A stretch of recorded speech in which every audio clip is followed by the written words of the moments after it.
video in 3, 2, 1.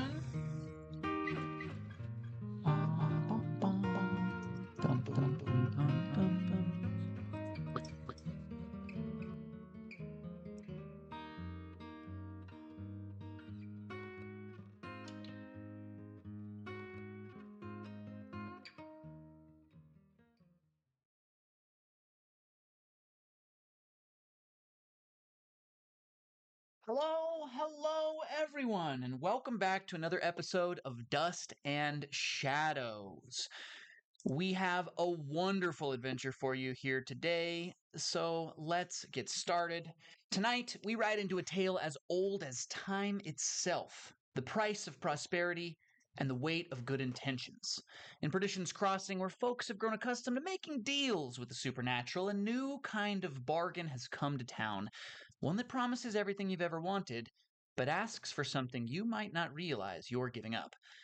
They say the road to hell is paved with good intentions, but what happens when that road leads straight through your town's main street?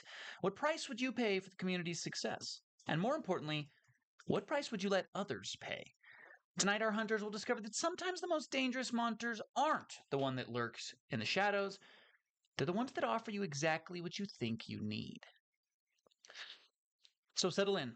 Pour something strong, coffee or whatever you may be drinking this time of day, and let's see what kind of the deal the devil's offering in Perdition's Crossing tonight.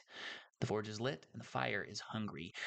We have 3 players today, 3 everyday heroes from around the world, from our Start Playing Games community. I'm going to let them introduce themselves first. You know me, I'm Aaron, calling in out of the Twin Cities, Minnesota. My fun fact of the day is that this bolo tie is my fiance's family heirloom, and it comes from a jewelry trade that was much beloved by her grandfather. I'll pass it off to Connor. Connor, give us a quick introduction. My name is Connor. Calling in from Cleveland, Ohio. I was not prepared with a fun fact, so I'll recycle an old one. I have been punched in the face by a 60-year-old woman. Oh, did it hurt? Was it a good punch? It it was the best I've gotten in a while, and it does not make for the best story, but it was certainly fun for that day. Goodness me. All right, why don't we pass it off to Kevin? Hi, I am Kevin calling in from Brooklyn, New York. I am a 60-year-old woman, and one time I punched this guy in the face. I thought he had it coming. I think I was Son of a mistaken. bitch. I know. No, it's just I just thought you had it coming. I apologize. I was in the wrong. I was in the wrong. Little did we know you were all connected. Good. It all It's comes old man together. Jenkins. Let's pass it off to Ash. Ash, where are you calling in from, and what should we know about you? Hi, I'm Ash. I'm calling in from Fort Collins, Colorado. And a fun fact about me is I'm a huge fan of the enemies to lovers genre, and I can't wait to see this unfold before us tonight. Oh my. Goodness me, our players came with fun facts and verbal attacks. I'm ready to rock. All right, we're gonna circle back and introduce our viewers to the hunters that you'll be playing. We'll start in reverse order, snake drafting our way back through before we meet the town and get our people connected with the histories that bind them and allow smooth roleplay. Ash, what do we need to know about Clark? So I'm playing Clark Hastings. Clark is a detective, a former Pinkerton detective, before moving out to the west to hunt down monsters after his partner was brutally murdered. Brutally murdered. He's a gumshoe, correct? Yep, he is a gumshoe. It's a regular old private dick, and his code is that... one second, let me actually pull it up before I butcher it. His code is if you can see evil, you are obligated to fight it, but mundane problems are best left to mundane justice. A great code for a gumshoe in times such as these. Let's pass it back to Kevin. Kevin, tell us about our divine. Hello, I'm playing Jackson Church today. This voice may change. I don't know what I'm doing, but we'll see how all that goes. I will be using the Divine playbook, so we'll see if Divine Justice meets the mundane. And he has the appearance of a railroad worker, though curiously, you have never actually seen him on the line. Suspicious. He looks like a railroad worker, but unfortunately, we've never heard that hammer clang. We'll have to see about that. Excellent, Kevin, thank you. And Connor, please introduce us to our action scientist. I'm playing Emmett DeVille. My voice might also fluctuate depending on my caffeine levels. Emmett believes in science and that magic is just science we don't understand yet. And in a world that magic is so obviously real, I think Emmett finds some creative ways to convince himself that such things may not be possible without science involved.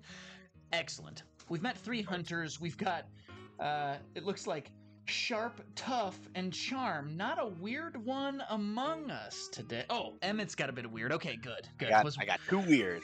Whew, I was starting to get worried. Weird is kind of one of the important stats of Monster of the Week, and there's only 5. Excellent. Now, let's get us introduced to the town itself before we connect our hunters together. The town of Perdition's Crossing, a little frontier outpost on the edge of the Sierra Nevadas, nestled into the Great Basin where the foothills are full of silver and the roads are dangerous with outlaws. We can see a small town once, an outpost, a frontier last vestige before you head up into the hills and mountains towards the California gold rush, but a place that holds its own beauty. Sagebrush and shrub trees, stones jutting with lizards bathing in the sun on top of their jagged rocks. We can see as Perdition's Crossing is now bifurcated and cut through the middle by a railroad. Iron trail that cuts through the center of town, now dividing Main Street. On the north end, we can see 4 main buildings. A general store built like a fortress, the walls thick, reinforced with metal plating and heavy, heavy hardwood. We can see battlements up on the top. You could easily hold off outlaws from the roof of this place, and Ethel, the purveyor of this, the Montgomery clan who run it, well, they know exactly what they're doing when it comes to keeping this town safe. Just off the way and down the road is one of the town's biggest mysteries, a saloon whose equipment for distilling and brewing was brought here long before the railroad had its iron wheels and thick tusks of steel dug into the earth. How did she get this enormous equipment? We will never know, but at the Bitches Brew saloon, we can see that the purveyor has a few strange things about her, so people don't ask too many questions. The brews are good, and the alcohol's better. And it's cheap because they make it at home. Down the street we see the bank, a 2-story building, one of the few in town that does stand this tall, the windows all around it boarded and barred. The top half of it looks like a prison of sorts, but the more you look at it and the more time you spend in town, the more you realize that it's not for keeping people out like most banks are, it's for keeping something in. And everybody who goes to the bank to store their funds, gold, script, whatever it may be, knows that the banker doesn't really show their true form much. An eye through a very small window is all that we usually get a chance to see. Well, hello, Zeus. And then last, we see the sheriff's office, last vestige of the old world here in what is soon becoming a piece of progress. We can see a squat building, a little brig in its back corner, but the cot that sits at the bottom of that brig is less used than the hammock that swings from the barred windows to the barred door. You can often find Sheriff Tom Bradley sitting in his hammock inside of the brig, taking a nap. But his desk is full of missives from the East, wanted posters, telegraphs from folks abroad, and domestic, where he gathers clues, information, and other warnings that might be coming to the town of Perdition's Crossing. Our hunters are either residents of the town or passers-by. Let's get to know how they are related to this place. Flip over your sheets, hunters. Take a look at the history sections on the back, and let's see how we can connect our hunters together. Does anyone have any that jump right off the page? Yeah. So I think they had mentioned that Clark moved here after looking into after his partner's brutal murder. So I used science to get them out of a jam, and they still owe you for it. I would imagine that I used some form of hand-wavy Old West science to help prove who killed his partner. Or to point him in the right direction, so to speak. Interesting. I think you maybe helped me find out that it wasn't a person that killed my that'll partner. work. Yeah. Just because I don't know if Clark has actually caught the monster that killed his partner yet, but he did learn that it was not a human. So I think that works really well. Yeah. The monster killed your wife. It makes much more sense when you think back to the trauma of the scene of the crime. No man, woman, or person could have done such terrible things. We'll leave them to your imaginations, Clark. Of course. Ash, how is Clark connected to our divine today? So, this is what I'm trying to look for here. Well, actually, if you were trying to figure out what killed your wife, I would say something that fits perfectly with the divine is it is an unconscious prayer that brought me into town. So I could help, investigate that, or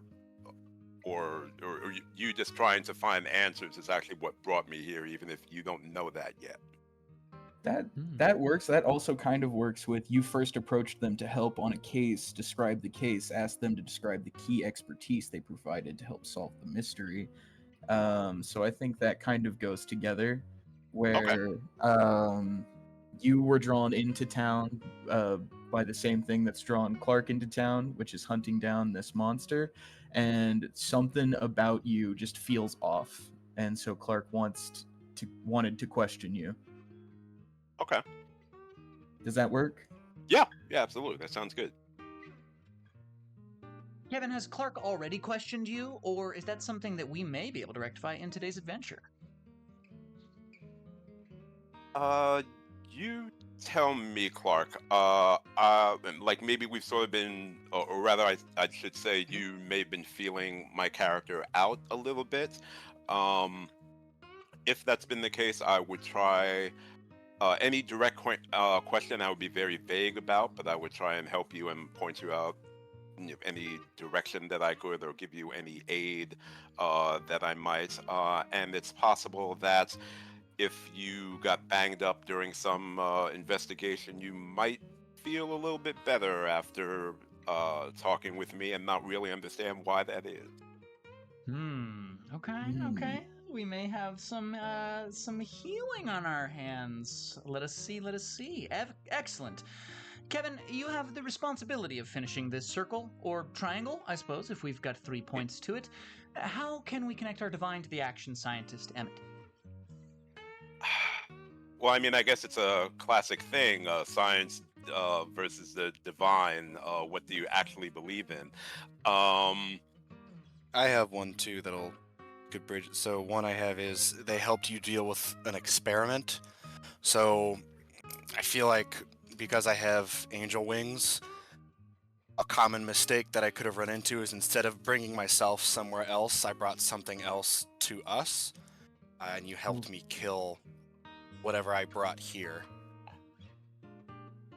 Okay, yeah, that's perfect. That's perfect. A tough truth. You brought a foe to this place, and Jackson helped you deal with it.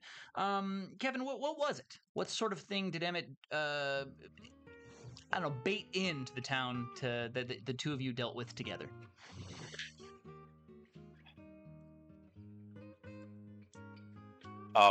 We're still. I think we're still sort of trying to figure out exactly what killed Clark's wife. My go-to, I guess, is going to be some minor demon that we took out together. Yeah. Wonderful. A minor demon, kind of everywhere in the Weird West at this point. We can see the 3 of our hunters are connected. Is there anything else that's jumping off the page from the history section that we need to have as a part of this story today? Need absolutely not, but I think it would be funny as hell if one of my history arcs is that our action scientist is the person that I go to for mortal advice, whether that be sex, food, etc. So that you were the person that I would check in with on these sorts of things. For mortal advice. Interesting.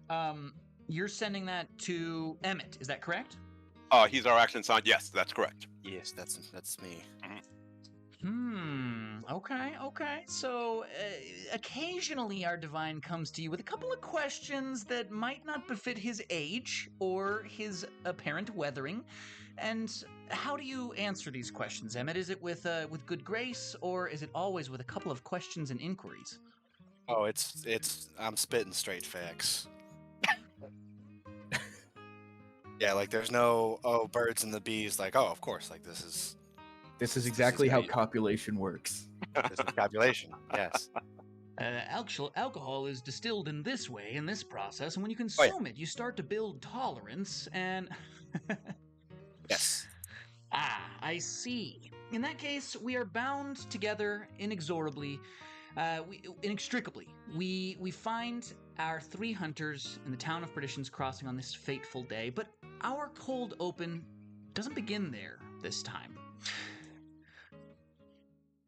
We open our scene this time with a black screen, classic soundy, or the silent movie screen, the film kind of moving in the background, and we can see 1 year ago. As we open up and pan into the situation, we can see smoke rising from a small frontier town. The smoke curls as this cloud billows into the air, filling this almost twilight evening sky with a dark, hazy smog. The town is burning. All of it. Not a single building yet untouched. Bucket lines are moving from the well towards the buildings that are not quite fully aflame. And the townsfolk are struggling to keep what little they have left from the fire. We watch a man, big, beard bushy, it's singed at the edges. If you could smell him, you would have that distinctive smell of burnt hair. But covered in that is this musk and an almost smell of brimstone. He watches this building burn. He has a cart outside. He's taking one of the last things from the front half of his forge, a blacksmith's business. We can see the building behind it, the low overhang that covers up the enormous kiln oven, the hearth that keeps this beating.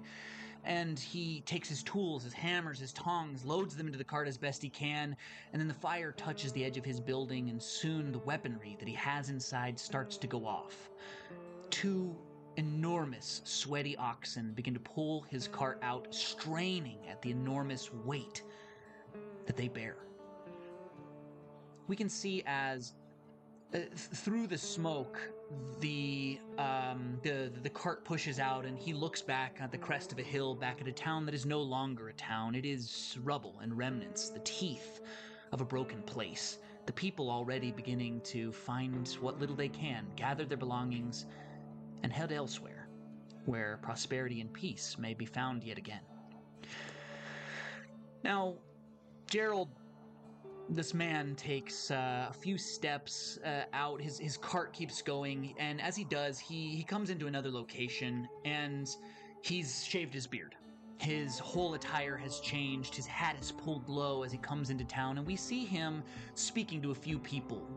Hands shake, conversations exchanged. The words are nothing to us. But the sense that he is doing business and making dealings and searching for information is clear.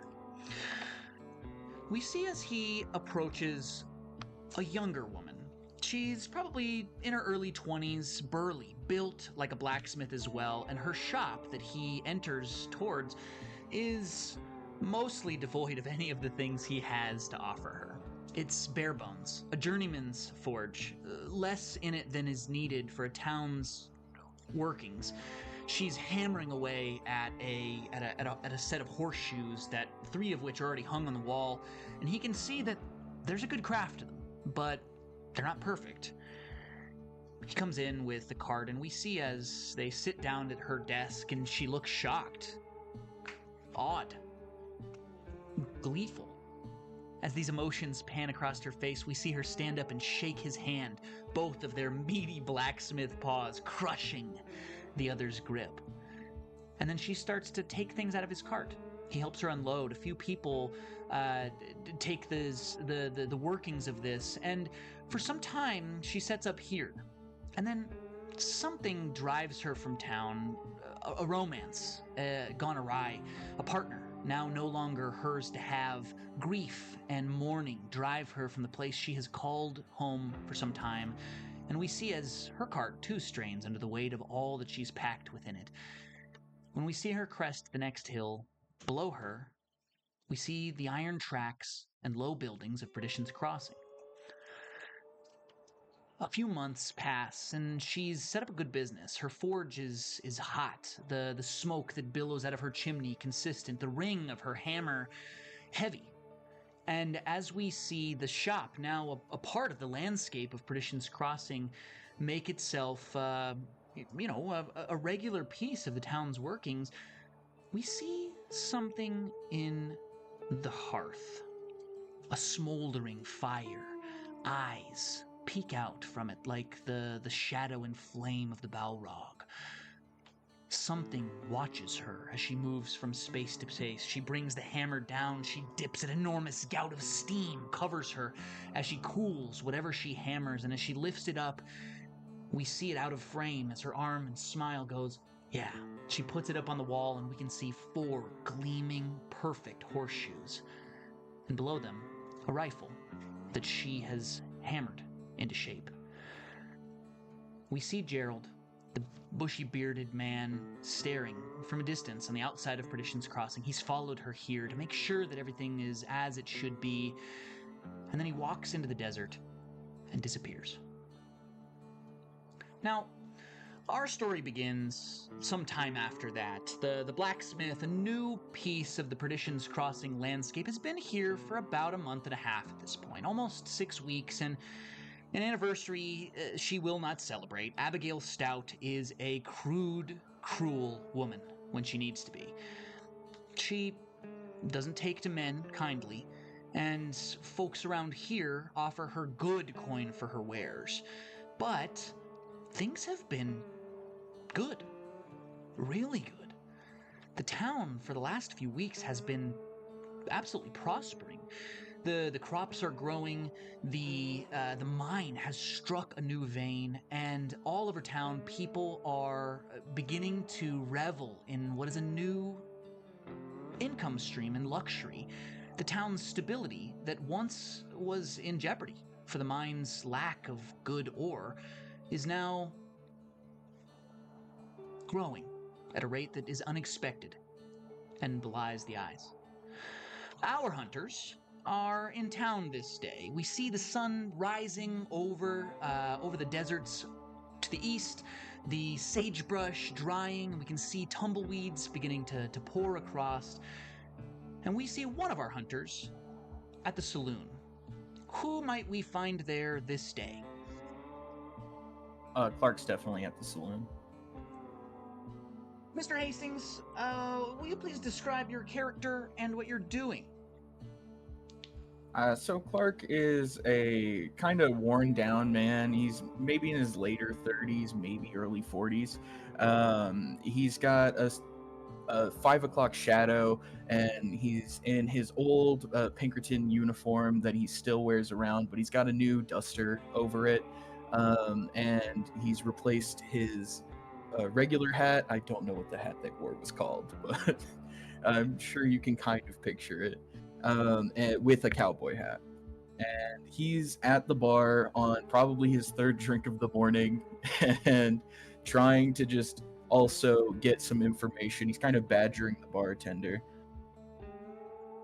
bartender, a burly African-American man. He's probably 6'3", 220 pounds of pure muscle. He puts a big meaty hand on the bar. He says, "That's a lot of damn questions without buying a drink, Clark. Come on now, you gotta be a patron to patronize me. Well, you ever gonna drink anything or not?" Am I the only one keeping you in business here? But Well, I don't you see a know. whole lot of other people drinking at this time of day, Clark. Well, why don't you pour me another one with that heavy hand of yours, and tell me a little bit more about this Mr. Church I've seen wandering around town. Seems like a railroad worker, but every time I'm down by the tracks, I never see him there. Well, I don't know. He pays just as good as the other workers. The camp on the other side of the tracks has tents aplenty for dozens of people. Have you seen him camped up with them? Is he taking up residence in the shanty town on the south end of things? That's a good question. Kevin, if I had wandered through the shanty town, would I have found Jackson there? Probably not. Not unless there was something going on, like at that moment. Probably not. Man's a ghost. I can't seem to find him anywhere in town unless something's going wrong. We see the bartender shake his head. He says, "Well, what's it to you? Why can't you just let a man be? Why do you have to pester and bother him until he proves ill and evil?"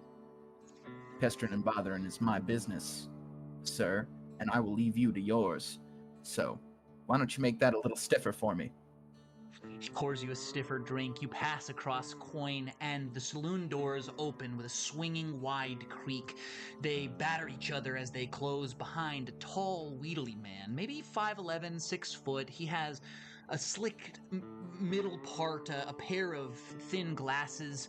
We know him as Alvaro the Assayer.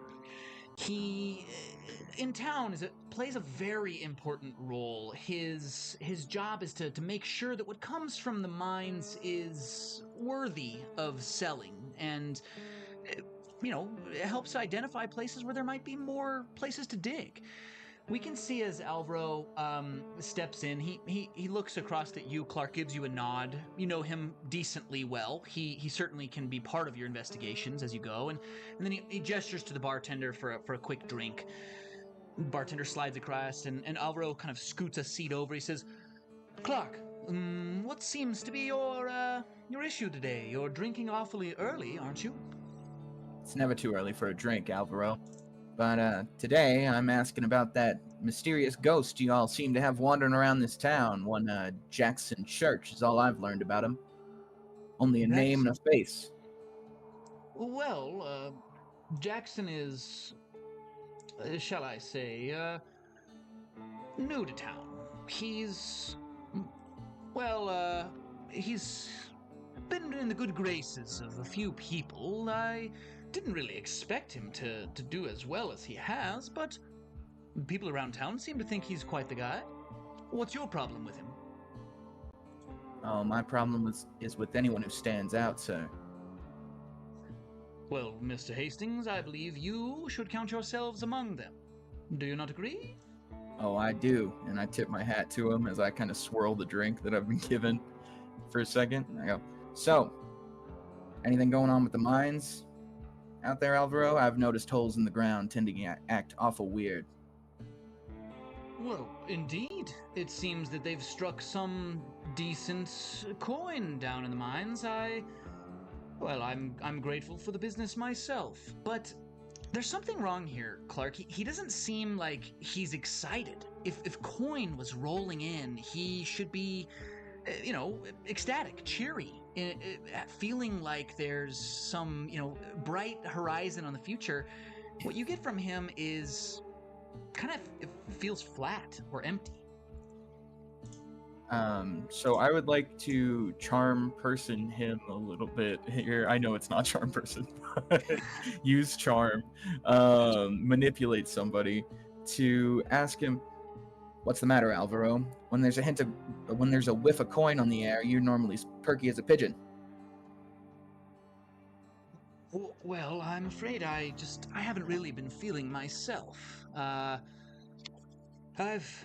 prescribed a few things around town for people feeling a little bit of malaise as well. It seems to be going around. I find it very strange given the circumstances of prosperity that the town is beginning to see. And unfortunately, I'm starting to wonder if there might not be something else afoot. Well, actually, I will just go ahead and investigate a mystery then about it. I rolled an 8. And 8 gets you one question. We'll frame the answer in terms of the things that Alvaro knows. So, for the first time of our adventure today, I will read those questions aloud. For Investigate a Mystery, we can ask, what happened here? What sort of creature is it? What can it do, or what can hurt it? Where did it go? What was it going to do? Or what is being concealed here?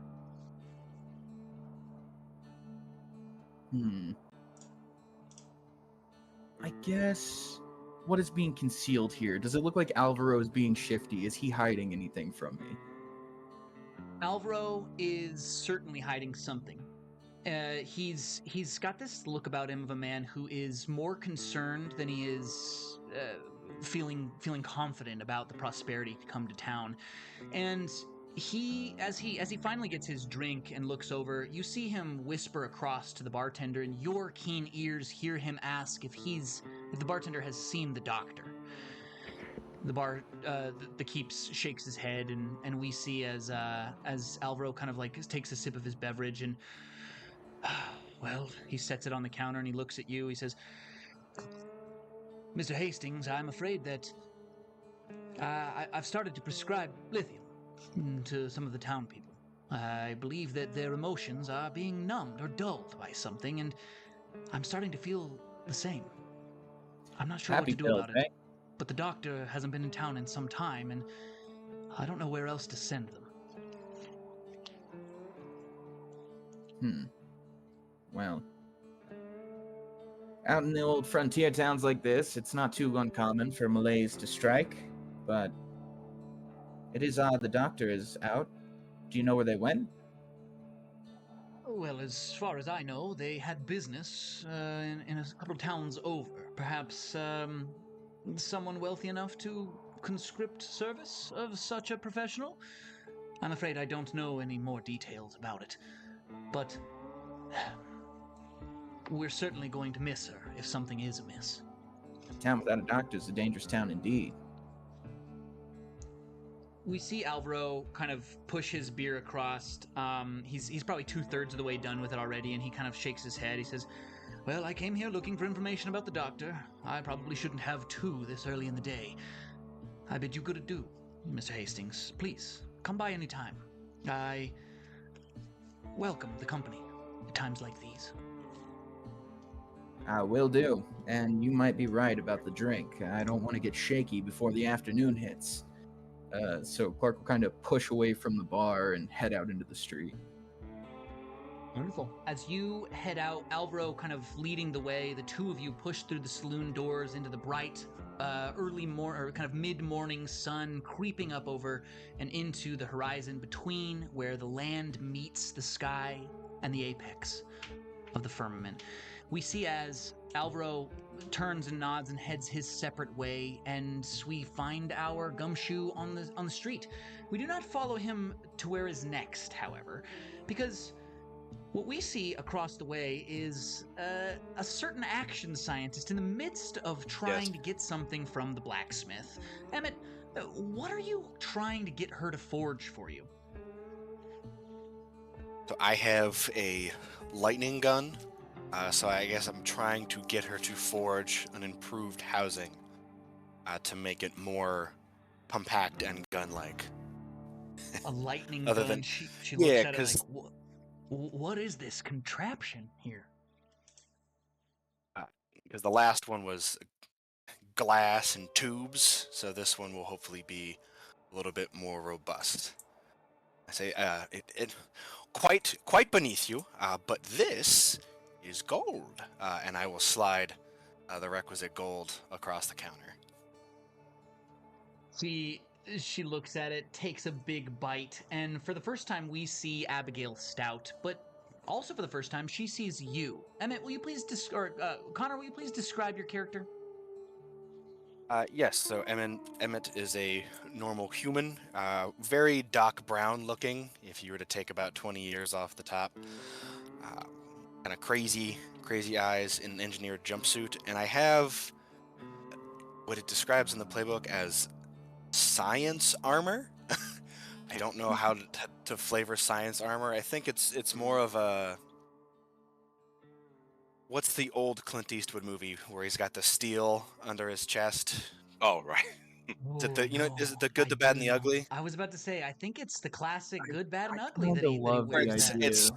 Yeah, I mean, it's the Old West, so all of us obviously have dusters. But my duster looks a little, I guess, chunkier than normal, than almost like I'm more muscular than a man of my face would carry.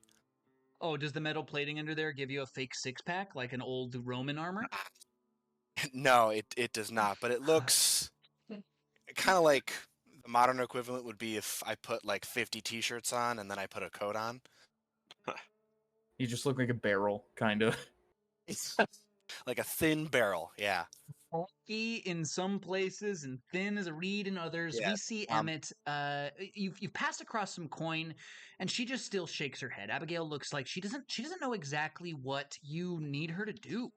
She says, Um, Mister Emmett, I'm not sure exactly what you're looking for here. This contraption is beyond me. What say, oh, shape do you need the piece to be? uh, a hands-on person. I like that. What is the most forgettable thing in your workshop? Like, what would you miss the least? Well, and she looks around and kind of points across in the back of the shop section. Kind of, she lives on the backside, so we can see like a door and a little house in the back. But in the back of kind of the open space of the blacksmith's forge, we can see that she's assembled a couple of crates of wood. Those crates are empty. Well, why don't you Uh, use those for whatever will and while you've got cooking on? uh, I'm gonna crack off a shot with a lightning gun at the crate. Oof. All right. We see as you go to crack off a shot. I think this is going to be an act under pressure. For Emmett, plus I cool was will be afraid. I was 0 to your afraid. dice. I was afraid you'd say that. Uh, that's a 7. An act under pressure, mixed success. For those of you who are new to Monster of the Week, we're going to be rolling 2d6s all day long, and we'll be adding 5 stats to them. The stats that we add are charm, cool, sharp, tough, and weird. For act under pressure, Emmett has just rolled cool. And I'm sorry, what was your total again, Emmett? A 7? 7. Yeah, 7. On a mixed success, I give you a worse outcome, a hard choice, or a price to pay. The gun can backfire, temporarily making it unusable, but showing what it can do so that Abigail can start to work on it. Or you can take or give 1 harm to yourself or Abigail in the scene, as shrapnel from the wood explodes outwards towards the two of you. I think the gun will just blow up and be unusable for the time being. We see uh, the gun fire off. Can you describe this incredible science weapon for us? It's mostly glass and tubes, and I kind of crank the dial. Like, I didn't realize how much I riffed off of Back to the Future. I kind of crank the dial up to a 3, and then you hear a whir, you smell the ozone in the air, and then it just launches out the front and explodes in my hands. But the crate also explodes. Crate goes into 1,000 pieces all at once. She covers her head and ducks under the anvil there. And we see as you go to do the same, the two of you both sort of trying to take cover here, but unfortunately the gun backfires in your hand. It starts to smoke and sizzle, and as you drop it, you see something strange. On the base of this hearth, the space where she stokes the fires and coals, where the stones have been stacked tall into a chimney that lets loose the foul fumes of the blacksmith's trade, you can see a small plate of metal. It's inscribed as if one might do, an ownership plate or an indication of a time or major event, but it doesn't appear to be any language you've ever read. And you get a strange feeling as you start to look at it. What do you want to do here? I was hoping I could read it, but I can't read it. You can certainly try. A use magic here can be doing something that would work. Do you have any alternative weird moves that might benefit you here as well? Yeah, I have weird science. Okay.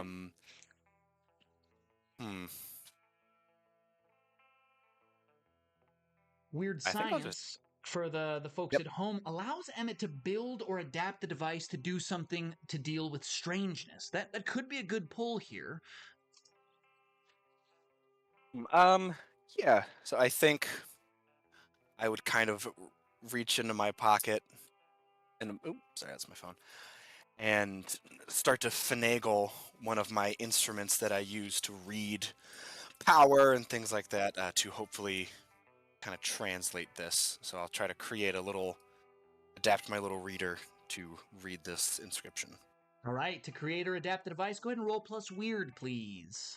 A 2 to your dice, I believe. That's an 11. Hey. So I pick 2 requirements. Right, weird science requirements may be rare or weird materials. It's not reliable, requires a huge amount of power or fuel, takes a long time to get it working, won't work exactly as intended, or you'll need help to finish it.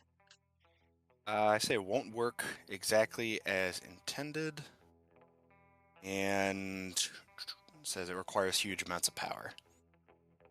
We can see as you start to tailor this device to your purposes, adjusting a few screws, you open the panel, and we can see you just dive into the machinery and infrastructure, the cogs and steampunk gears that move within the machine.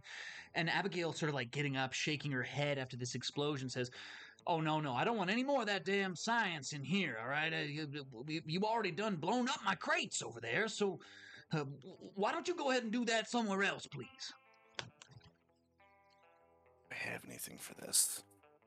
I'll say, do I get the sense that she believes in magic? Because people seem to take more to magic than science around these Supernatural parts. is a little bit more to their understanding here. The science that you bring to bear is kind of unique to you.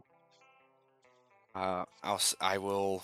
I guess it's kind of a dual thing. I'll say, no. This is more of a seer's stone. So magic, if you will. And there's just dripping disdain and sarcasm from the word magic, almost like it's making me sick saying it. Emmett, trying to do this in here is going to require your third roll of your opening scene. I'm going to need to manipulate someone here, and our action scientist has -1 to charm. I would like to make a case. I don't know if you could to get a +1 forward. I go, look, magic, and I'm going to kind of prove my magically abilities. I'm going to crank the little chest piece, and I'm just going to teleport 2 feet to the left, Wonderful. just to show her. I'll give you I can. something different here. I'm going to give you advantage. So you're going to roll 3 d6s and take the 2 highest ones. All right, let's try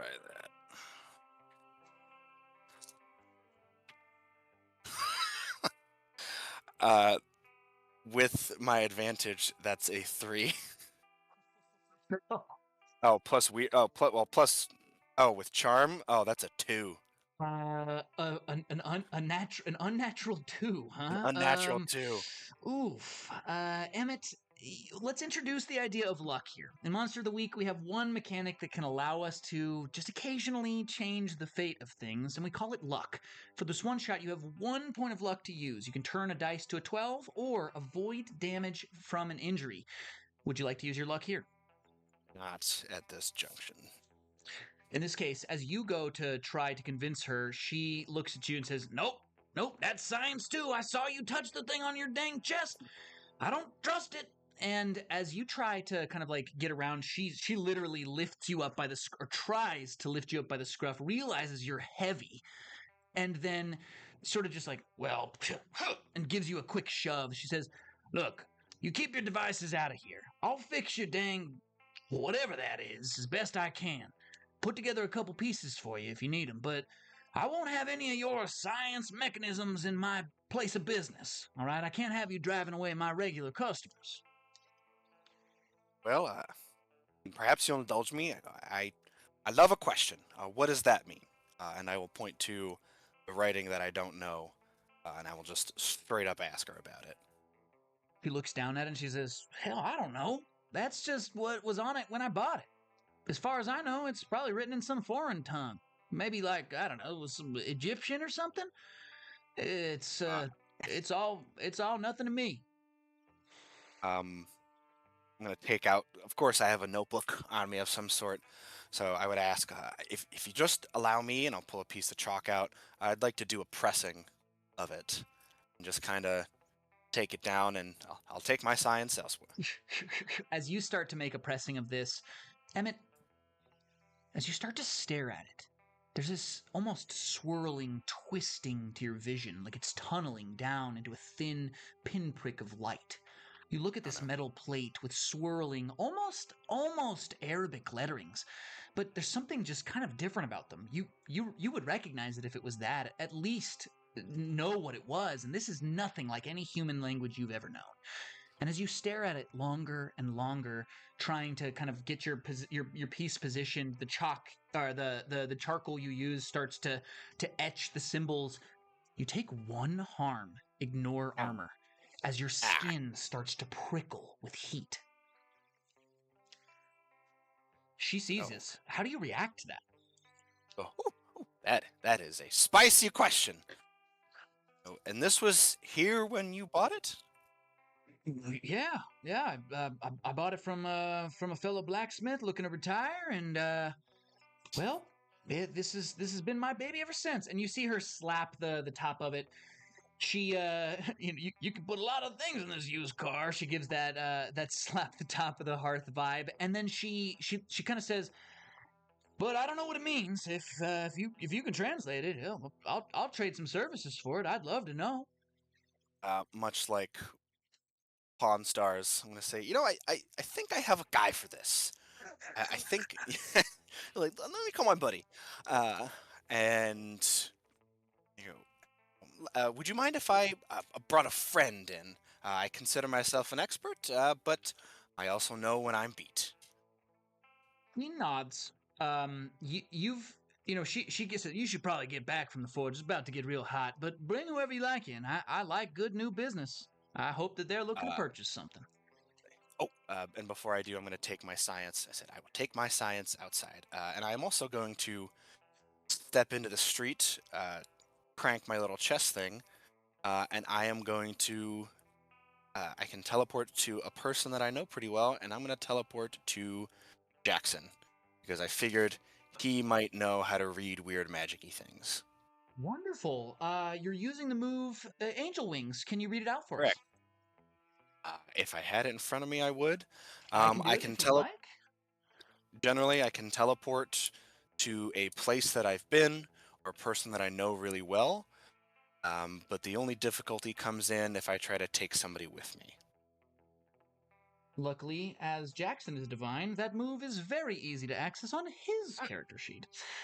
We do see you crank the dial and disappear, and into the streets we see the tumbleweed waves by and goes its own way. Let's find out what Jackson was doing before you appear beside him. Jackson, you are administering aid to someone, helping heal some sort of wound or injury. Who is it? Where are they? And what does it look like when you do it?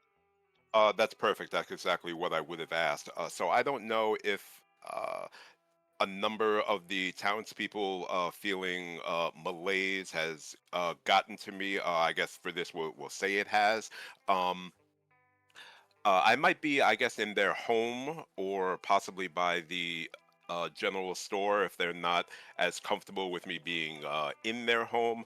Um, and I would probably be talking to them, trying to console them, and just at the end of the interaction, I would put a hand on their shoulder, and they would feel a bit warmth, but nothing you could quite see in the bright light of day. There's this warm white glow that would appear under my hand as I'm trying to soothe them and calm them down, and hopefully make them feel a bit better. We see you in the tents of the shanty towns south of the railroad, where the workers that have been putting the rail in are temporarily housed. Some of these have become a little more permanent. The settlement's beginning to grow into something proper, digging roots into this barren soil. And as you are wandering from tent to tent, we can see a woman has cut her palm on a sharp piece of metal, and that white light glows. And when she looks down at the what was recently a wound on her hand, she's looking at a scar, almost fully healed. She looks down at it and she says, "You're a miracle worker, Jackson Church. Well, why are you a railroad man? Why aren't you a man of the faith?"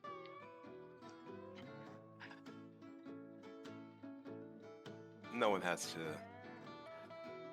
We all find faith and show faith in our own way.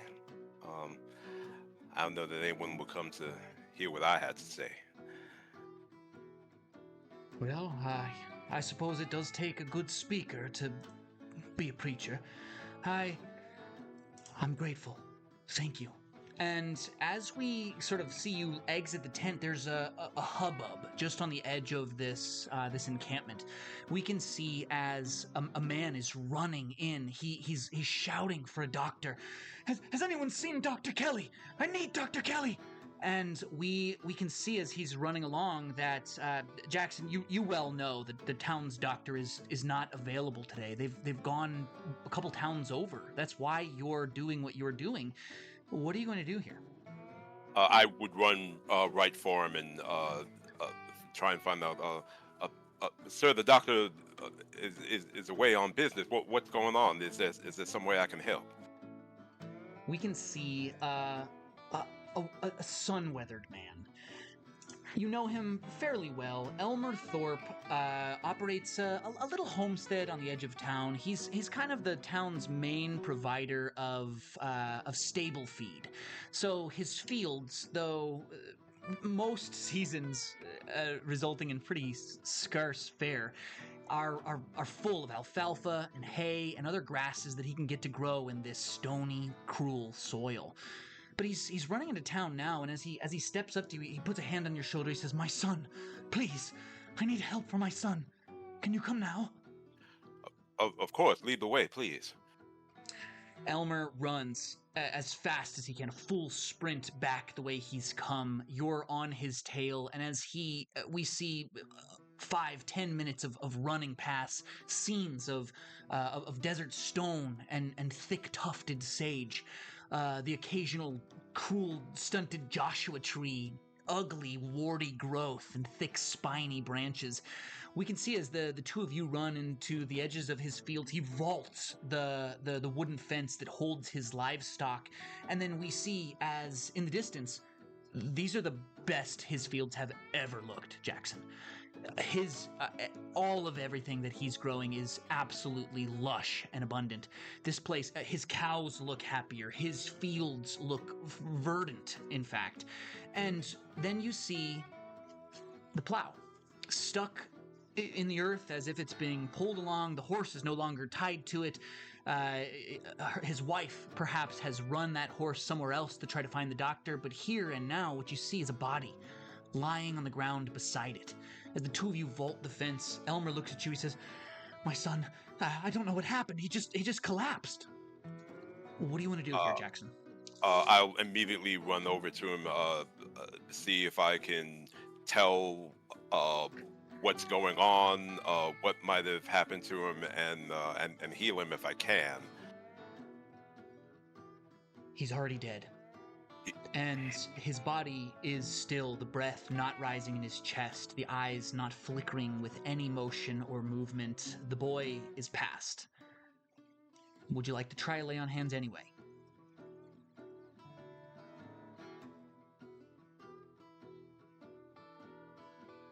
Or it may be a good moment for an investigative mystery here.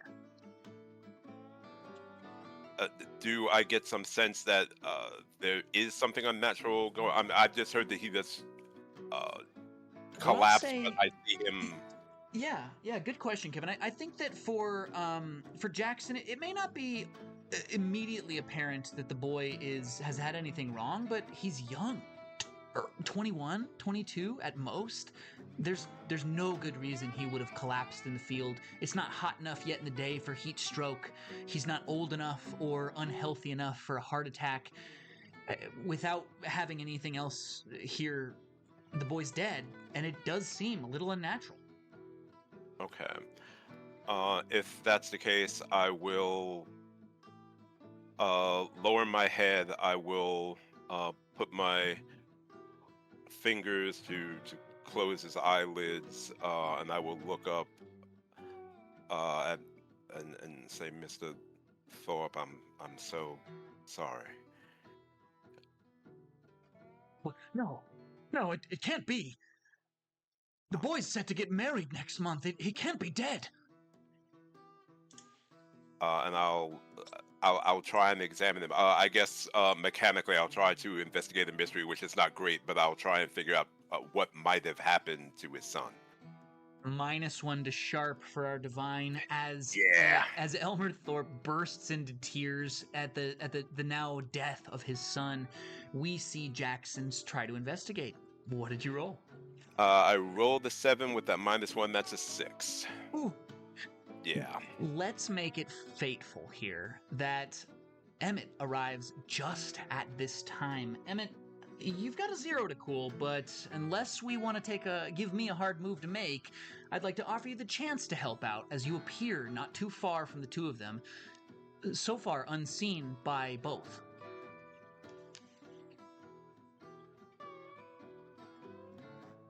You said a hard move, or I can help out, or a hard move to help out? On his 6, I'll take a hard move if you don't. I could try, yeah. Say, oh, Jackson, good there. Whoa! And I have a -1 to charm, so I'll say, that's a dead boy. Mr. Elmer DeVille, looks up, his tears. No, it is not dead. It can't be dead. And he just tears at the soil in fury, raising his fists to the sky.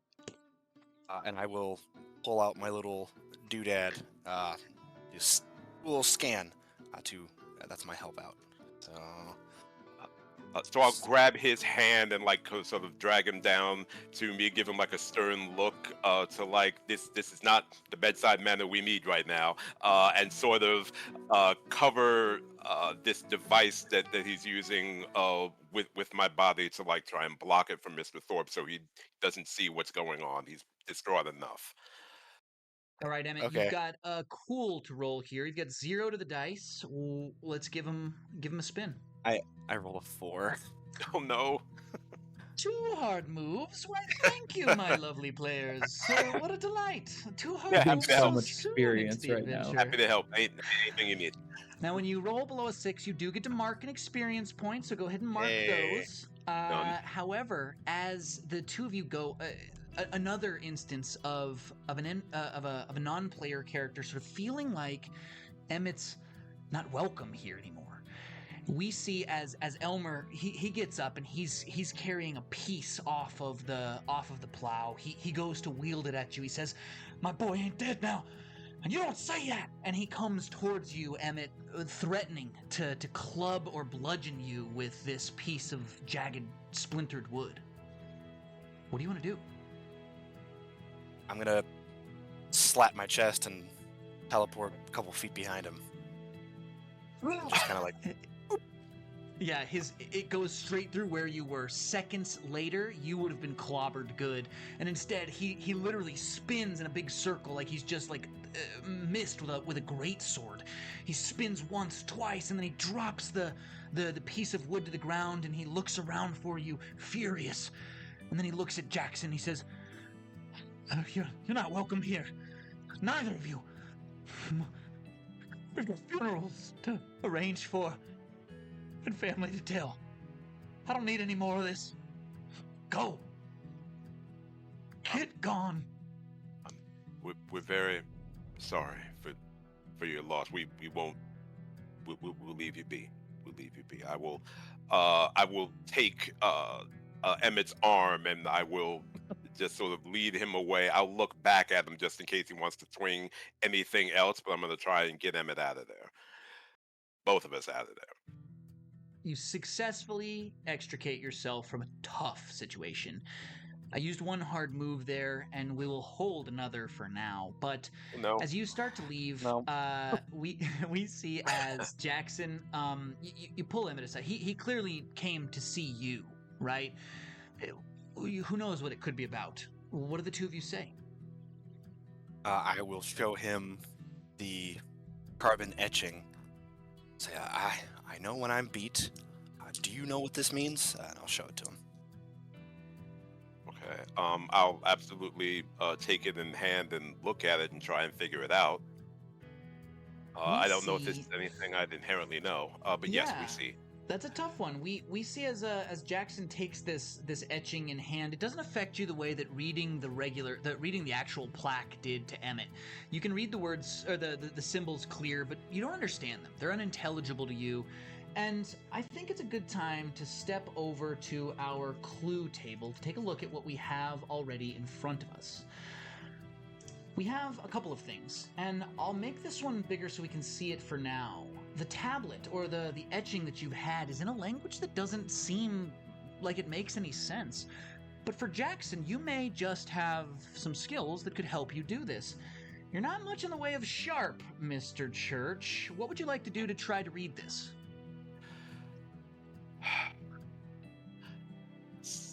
I mean, it really sort of depends on what this is, and I don't know. So I feel like this might be something that would require the use of magic, which is not my area. But could I perhaps make a case for?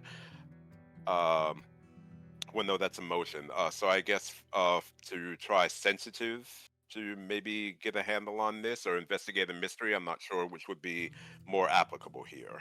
Ooh, sensitive. Opens your brain to the psychic environment. If you were standing before the actual plaque, I'd certainly let you have that one.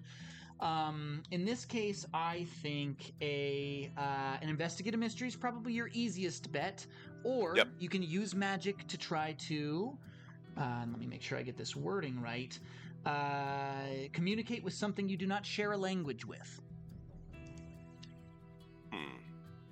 Well, neither would be great. If you think that would fit, then my weird is at 0. It would be better than the -1, so I will absolutely try that. So true. In the names of 0, most everything is above 0. What did you get? I rolled a 9. A 9 is a mixed success. Emmett, would you like to try to help out here? Yeah, so being out of the shop and free to use my science, I will try to help out with my little scanner doodad. Yeah, so I guess rolling I'm plus cool, another 0. Uh-oh. Let's see what you got. We're good at Yes, other stuff, I swear. I get a 6. Ooh, I- in this I case, really swear. Not hot today. It's okay. Get those dice out of the way. You know, we want I those roll hard it. moves stacked up. Yeah. early. In this case, you got a 9 on your use magic, so you're going to pick a glitch here. The glitches that are available are: the effect is weakened, short duration, you take 1 harm, ignore armor, the magic draws immediate unwelcome attention, or it has a problematic side effect. Ooh, I will regret this later, but I think it's spicy for a problematic side effect. That is my favorite one. I thought it would be. I'm terrified now. Thanks for that. Let's go. As you start to take a look at this, I'll give you a choice. The words can blind you temporarily. For the rest of this act, you'll have those, almost like that sense that you've stared a little too long into the sun, but you'll start to understand what you've read to some extent. Or you can read it, and your side effect will be that you will only be able to speak in that language for a short duration or until cured.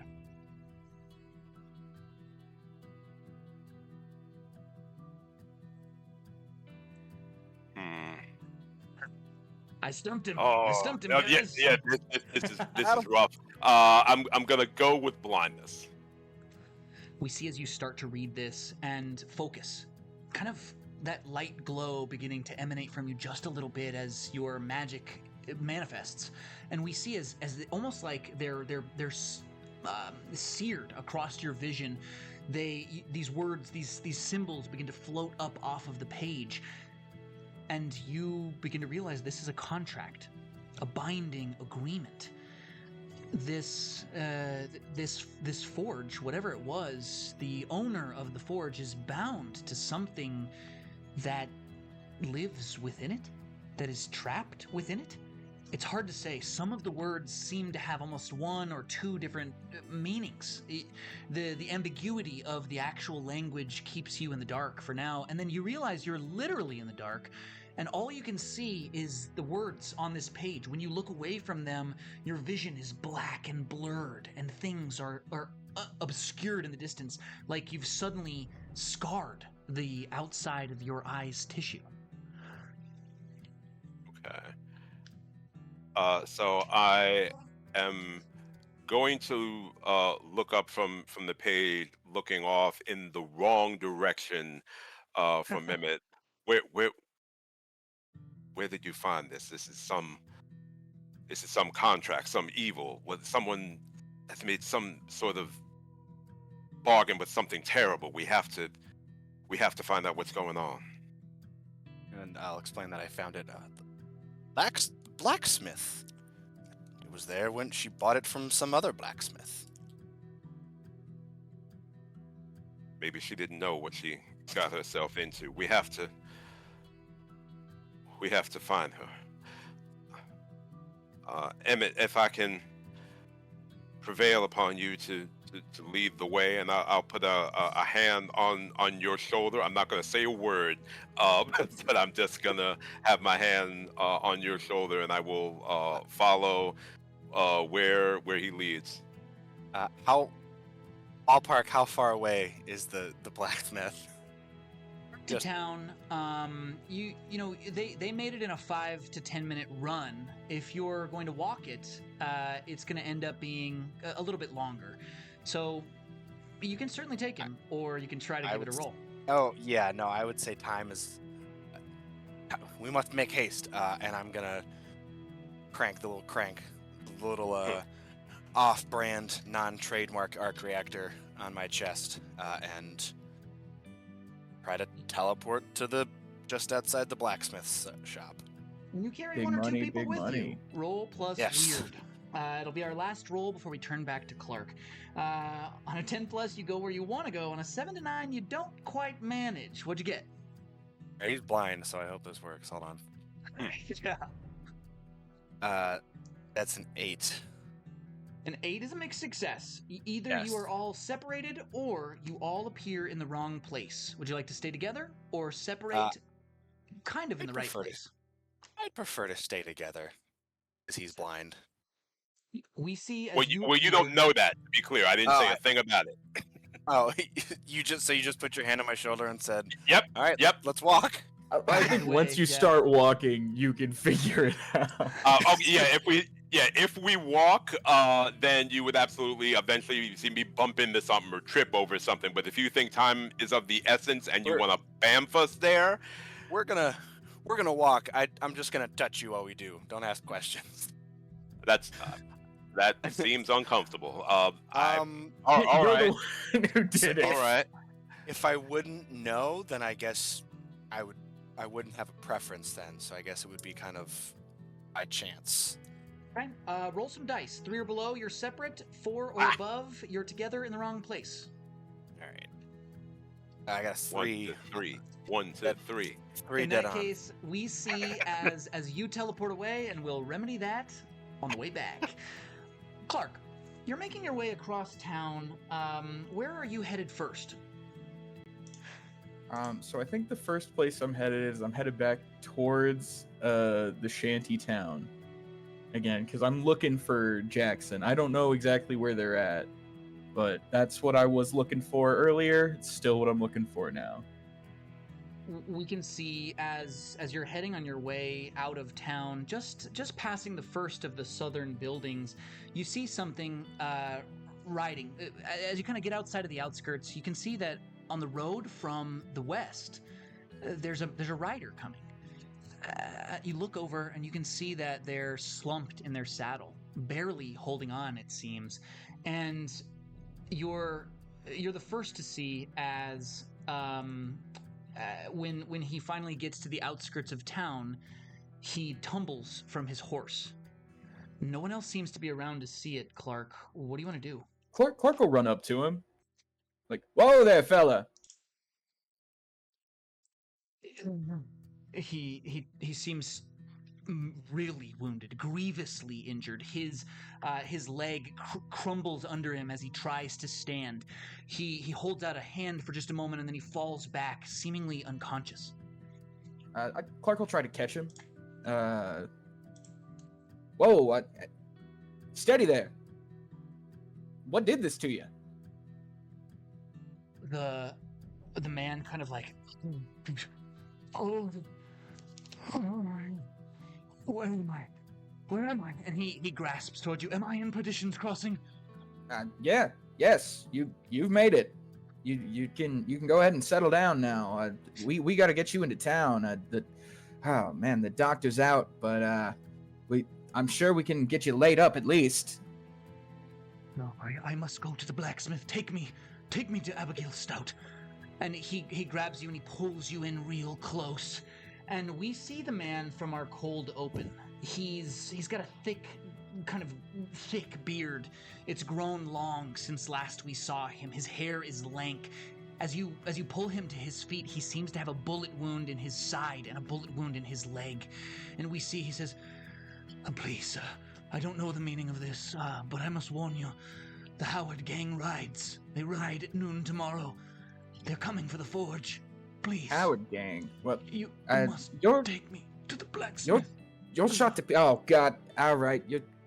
Is he still awake enough? I'm like, what's your name? We see Clark slap him upside Yep, the head a couple I'm slapping times. him across the face.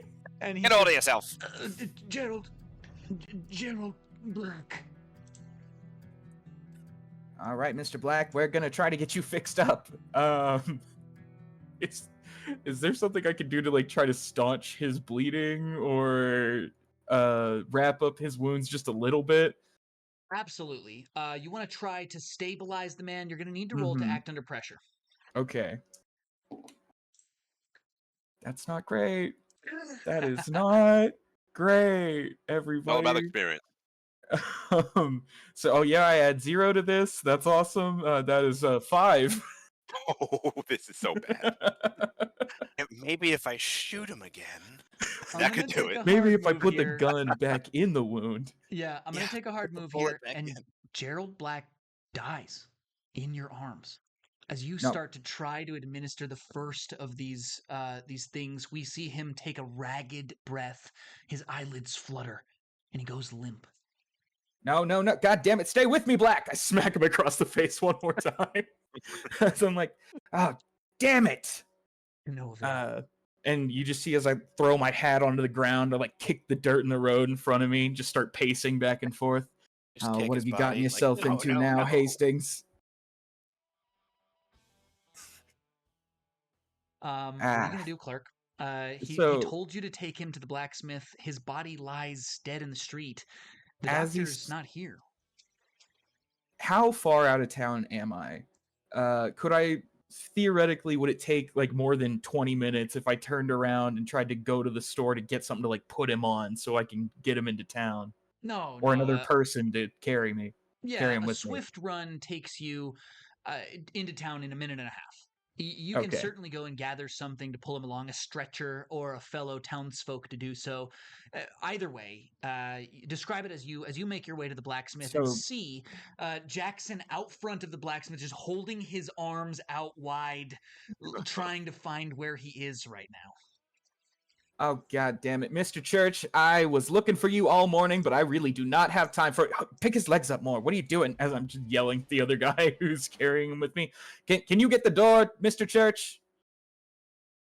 I'll try, and you just see him sort of waving a hand around him, trying to find a door frame. God Is damn am I it, man! Are close? you blind? I'm carrying a dead body here. Hurry up! Actually, just waving my hand in front of me. That's all I say. Okay, set him down here. Set him down. And I'm yelling at the other guy. And then you stay here with him and make sure he doesn't go anywhere. And so I walk up to Jackson at the door. Oh, okay. All right. Well, Mr. Church, I've got some questions for you, but they're going to have to wait. Do you have business here as well? Pardon. Where's here? What do you mean? Where's here? We're outside the blacksmiths. Just because you can't see doesn't mean you don't know how you got here. Well, the blacksmith I'm though. opening We the need. door. Yeah, I would like run full tilt, slam to the side of the door, try and figure my way in, and then hopefully eventually make my way inside. Okay, so you stay right there. I'll help you in just a moment. I've got to get this sorted first. Unfortunately, my second hard move of the 3 you've given me in this last few rolls is that Emmett appeared with his science tools in the middle of the blacksmith, and Abigail Stout is actively throwing hammers like a Mario villain to try to clobber you with them. I told you to keep that dang science out of here, Mr. Emmett. Oh, holy hell. Can something be calm for just one moment here? As I dodge a hammer that comes flying past me. Say sorry. Science is as unpredictable as it is effective. She throws another big old ingot towards you, and it clatters into the wall. I think I'm going to need an act under pressure here, Emmett, to not take some blacksmith harm. Blacksmith harm. And Clark, I think a quick charm here, manipulate someone, might be able to calm Abigail down a little bit. Okay, so that's not perfect, but I did get a 8. I got a 10. A 10 on dodging ingots and hammers. Yes. Emmett, please describe your victory. How do you manage to avoid getting clobbered? Oh, it's more science. It's just kind of a series of back and forths. See, working now. Oh, perfect. And it's very finely calibrated back and forth teleportations. We see as you dart from here to there, to and fro, and then into the space walks Clark. A mixed success, Clark. You get to convince them that you're right, but you have to show them that you mean it. What do you say to calm things down in here?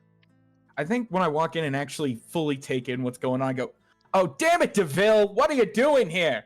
Would you stop scaring the hell out of the poor woman?" And I'll walk up and I'll be like, "Look, that madman has all kinds of doodads and who's-its and what's-its, but he is pretty effective. But I've got something a lot more pressing outside," and I just kind of turn out of the doorway, and you can see the guy standing next to the body on the ground out front. And like, "This fella here, Mr. Black, he said to bring him right to you. Something about the, I'm sorry, what was the name of the gang again?" Howard Gang, thank you. Something about a Howard Gang coming into town. Said he's trying to shoot up your forge. She looks like she's menacing at Emmett one more time, like, "I told you to keep that dang sign." Did you say the Howard Gang? And then she looks past you and sees the man on the ground, or being held by, I don't know, random townsfolk too. And we see as she eyes get wide, she says, "That's the man I bought my forge from." And she steps out through the door. She pushes right past Emmett. For a second there, her hand goes right through empty space as he teleports to the other side of her. And then she almost absent-mindedly kind of like grimaces in your direction as she heads out. Immediately checks his pulse. And then she looks up and sees Jackson and says, "Mr. Church, are you okay? Did you get injured in whatever killed this man?" That's not important, and I don't even know if I'm looking anywhere near the right direction. But Miss Stout, none of that is important right now. The forge. Where did you get it? Is there's something unholy about this forge? "Well, I bought it from this man right here." And she kicks his boot in the callous with death way of the Wild West. She looks down at him and says, Got a good deal for it too. He said he believed in my work and thought I had promise. But shoot, I never thought I'd see him again, much less dead. Where did you find him? Dead, and I may literally trip over the man on the ground. And as you do, you thump your head against the ground real good, and your vision starts to come back. You feel it begin to blur into sight, like you're coming back from consciousness. A slow but immediate process. It begins quickly, and over the next few minutes, you can sense that it's starting to come back into crisp clarity. She turns to you as you trip, and the townsfolk kind of helps you up, and then she turns to Clark and says, "Did you find him?" I found him riding in from outside of town. He was crumpled over on a horse, and I saw him fall off, and he got a couple of words out before before he just died right there on the spot. Well, he's got a couple of wounds in him. He said the Howard Yeah, it gang's looked after like- him. When are they supposed to ride through? Did he tell us? Pretty sure he said the next couple of days. That's not good. I mean, they're dangerous. Shoot. Well, we better go get the sheriff. Emmett, get your Yes? science out of my shop, but I fixed your gun thing. Whatever that broken part was inside of it, well, I managed to put something into it that'll make it work just fine. And Emmett, as you pick up the gun and examine the pieces and parts of it, whatever she's forged and put into it has improved it. However, as you sort of aim down the sights for the first time, there's a cold sense of numbing. The excitement and adrenaline that you had while you were kind of teleporting around, dodging hammers and heavy objects being thrown in your direction, is fading like a coal doused in water.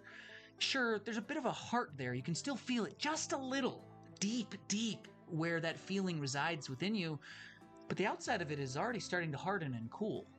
Emmett, what do we see you do?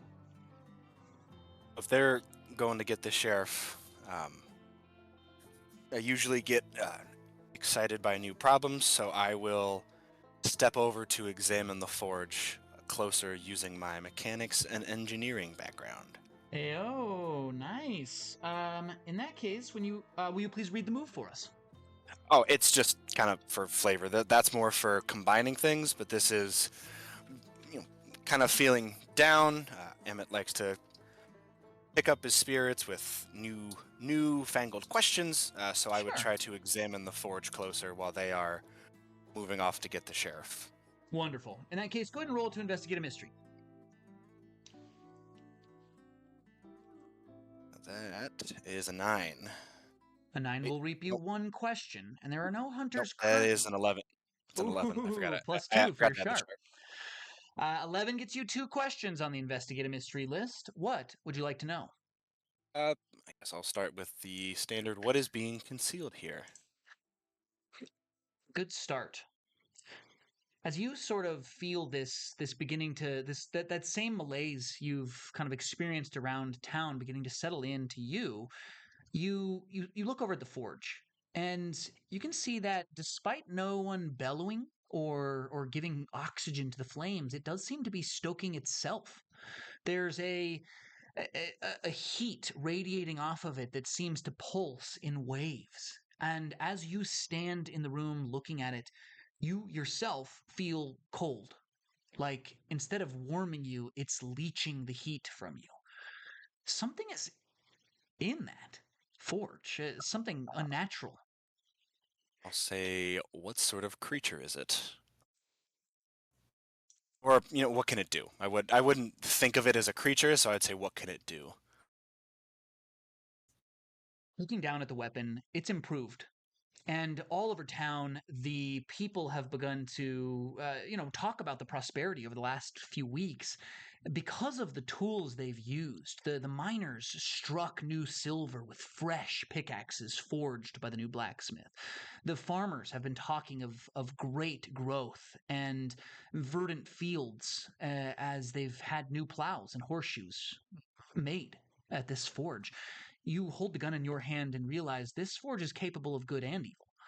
It can make incredible things, superb tools and itemry. But it seems to be having some negative effect on you, consuming a part of your being. The emotions you normally feel, the excitement that gets you up day to day, has had its corners dulled. I would like to use a move called Field Work. When you Would you please read it out? Yes. When you put yourself in danger to test a hypothesis, you get +1 forward, and when you confirm it as true or false, mark experience. So, it's kind of taking everything in, being of an engineering background, Emmett would consider himself an amateur smith. So I would just like to make a very simple sling for my lightning gun with like 2 smithed, like rivets, you know what I mean? Sure. Yeah, just a couple Just of a small very Yep, pieces put into just leather. a Yeah. very, very simple sling. And because I suspect that my hypothesis is I make this, the sling will be awesome, the forge will get hotter, and I will get sadder. You are certainly able to wield these tools and use this facility. As you go to put yourself in danger to do this, you get one forward, and you're working to confirm or deny your hypothesis here. You deny it. You feel and find that it is false. And then you think back to well, actually, I guess Jackson didn't share with you that it is bound to the owner of the forge. As you hammer away, make these rivets and assemble a small sling, you feel no difference in yourself. It is not your items that you forged that are affecting you. We turn out to the street proper.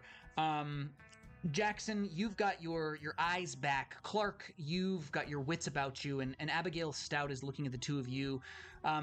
For clarity, Clark, he said the Howard gang was riding in tomorrow at high noon. Tomorrow. Okay, sorry. So, as we sort of see her say, she shakes her head and says, well, let's get going. And we see you cross town to go to the sheriff. The three of you on your way there. We open the door, and Sheriff Bradley, as always, is napping in the cot across his brig. What do you say or do as you enter? Sheriff, wake up. You've got a problem. The sheriff, kind of like, hello, gentlefolk. Pleasure to see you again. What brings you all here? Got some trouble in town? You got a gang of ruffians who are going to roll in tomorrow about high noon. Just killed a man who was riding here to warn us about it. Ruffians? What manner of ruffians are we speaking of here? Howard gang. His mustache flaps with every talk. His jowls loose like Nixon around his chin. His eyes get wide, and fear pales him immediately.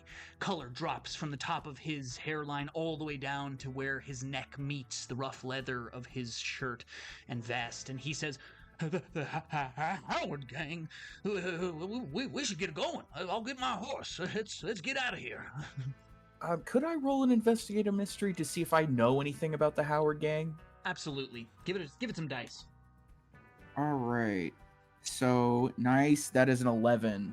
Hey-o, we knew those good dice were coming soon. An 11 is 2 questions from the investigator mystery list.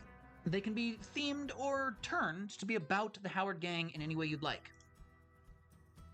So I guess with what sort of creature is it? Just I want to know the general information I would have heard about the Howard gang through just like stories of them. Definitely. In this case, I love that question. A perfect use here. We see as Clark thinks about the dangers that you've faced in the frontier since losing your wife, and the people that you've hunted trying to find her killer. The wanted posters all over town say the Howard gang is worth $10,000. They're easily some of the most valuable outlaws that are currently prowling the wastes. And more importantly, there's 3 of them. Siblings all. We have a few personalities to them. Their youngest brother dresses in priest's garb and shouts brimstone and fire as he charges into battle. Their leader, a woman by the name of Helena Howard, said to be smart, was, as a youth, a chess champion.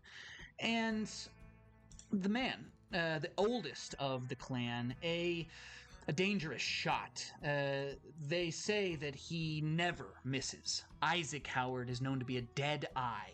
And as we think about what we know here, we'll head back to the clue table for the Howard Gang's wanted poster. You have one more question here, Ash. What would you like to know? All right. So the last question, can I ask what is being concealed here? But I want to use it as like, what have they been doing lately? Has it seemed like they've been gearing up for something specific, or are there any whispers about something they're after? The rumors are that they've had an incredible spree of bank robberies. Not only have they managed to get away without killing any innocents, only the bankers and whatever landowners they needed to. They're Robin Hood-like folks, and the people whisper of them in hushed tones, but not out of fear of them, maybe almost out of reverence.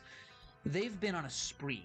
3 or 4 banks robbed, a train heisted. Their gang has grown to a small handful other than the 3 siblings, and people say that their guns are divine. They never miss a shot. You get the sense that if there's something going on at the Forge and these weapons and Gerald was sent here by the gang, it has to be connected somehow.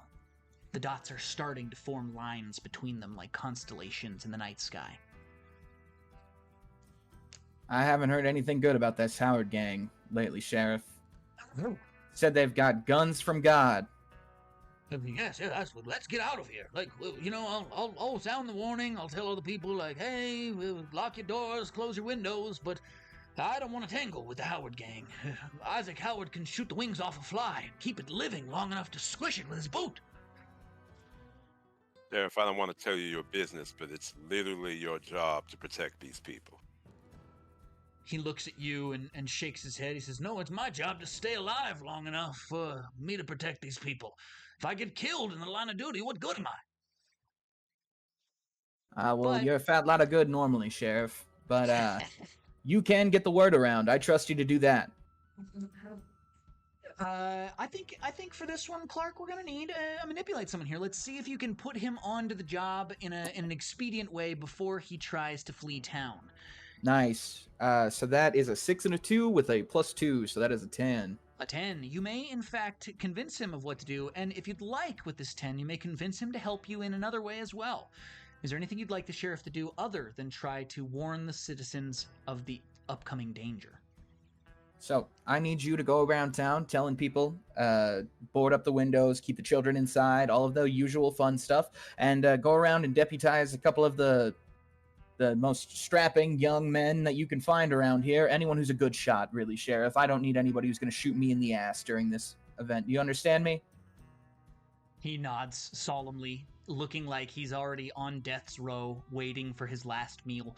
And he sort of says, all right, I know a couple of kids that pretty good with a 22.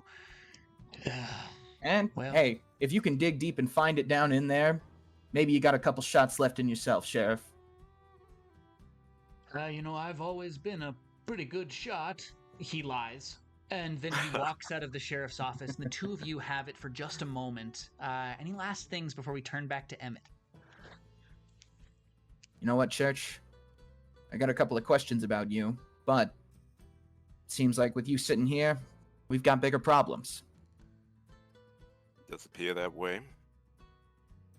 Now, can I trust you to not go disappearing on me until we've gotten this Howard gang situation squared? I have nowhere else to be. Well, sounds good then. Let's go make sure DeVille hasn't blown up the Forge yet. Yes, please. And speaking of that, as you are finishing with this sling for your gun at the Forge, we can see as we see as Emmett turns his back to the heat. There's just a moment where you are not actively looking at it, and it is because walking back into the smith, having left the other two at the sheriff's office, is Abigail Stout. You turn your eyes up towards her, and as she comes in, rage flashes across her features for just a moment, and then she looks behind you as if something is stalking you in the darkness of the forge. Her eyes go wide.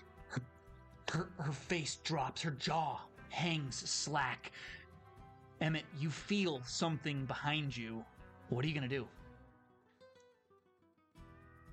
So I have a move called Oblivious to Danger, so I'm not really known for looking out for danger, so I would just probably turn around. As well as Straight generally up look. not looking out for danger, you are immune to all fear-based moves and powers. Oh, well, shoot. That's so strange, because I was totally just about to do something like that. We see as this lurching shadow looms, made out of shadow and flame, the forge's heat beginning to cook your face. You see something begin to swirl up like a dust devil. Sand turns to glass. The light of the lantern in the corner, keeping the shadowed alcove of this forge's space lit, turns this glass into dazzling rainbows splattered across the inside of this wooden interior, and Abigail stumbles back in fear. She falls, skittering back, her hands pushing at the dust. Emmett, you are alone as this thing looms large out of the forge, taking some sort of shape, a ghoul, a ghost, a demon. Emmett, I think it may be time to read a bad situation. That's what I was gonna do. Can I tell if it's coming out of if it is out of the forge, or if it is like genie in the bottle into the forge? It seems to That be. makes sense. It seems to be coming out of the forge like a genie out of a bottle. That is an excellent pull. Okay. All right. Let's see. A 9. So let's see.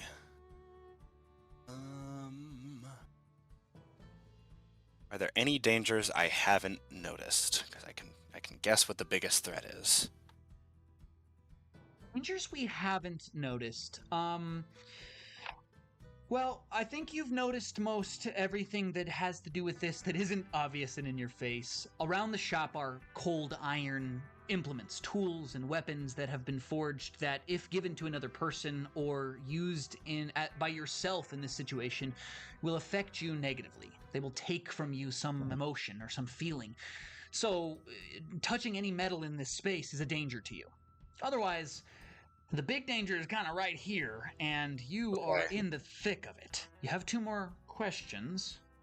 I got a 9, so I think that is your only question. Yes. In that case, I will take a hard move here.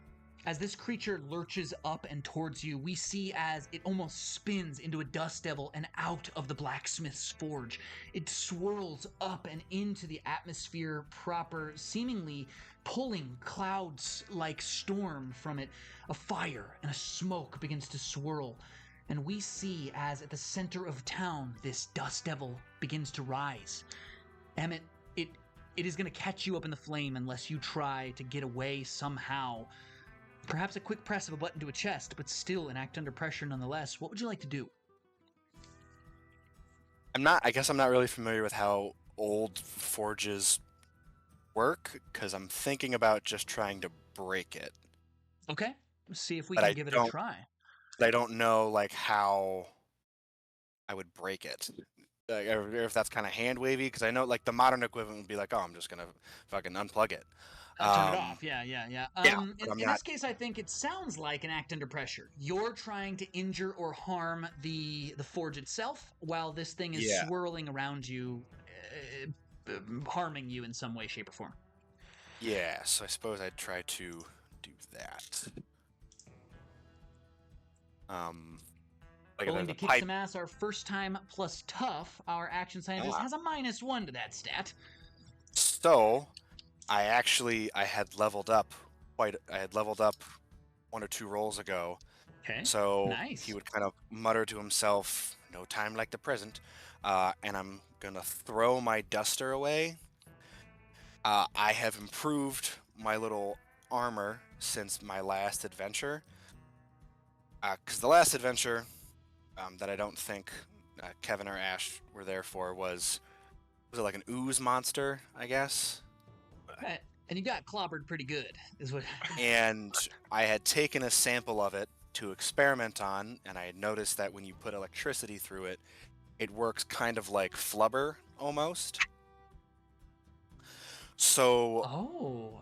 Emmett is now adorned in like a very, very, very crude exoskeleton suit. There's like a pipe on each arm, and there's that goop running through it. So I took another move from a playbook. I took Unholy Strength, so I can use Weird to kick ass instead of my Tough.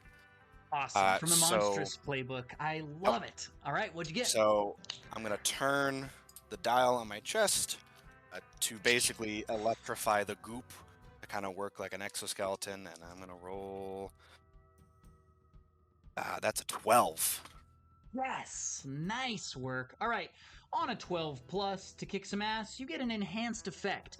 You and whatever you're fighting will inflict harm on each other, but you can completely hold the advantage, giving all hunters involved in the fight +1 forward, suffer no harm at all, inflict double the normal harm, or drive the enemy away in a rout. I would like to suffer no harm. We see as this goo coats the outside of your exoskeleton, little vials, fluid tubes that are moving it from place to place, and as this scorching heat goes spiraling up and out of this blacksmith's forge, we can see as it rises into the sky, you should have been torched all down your side.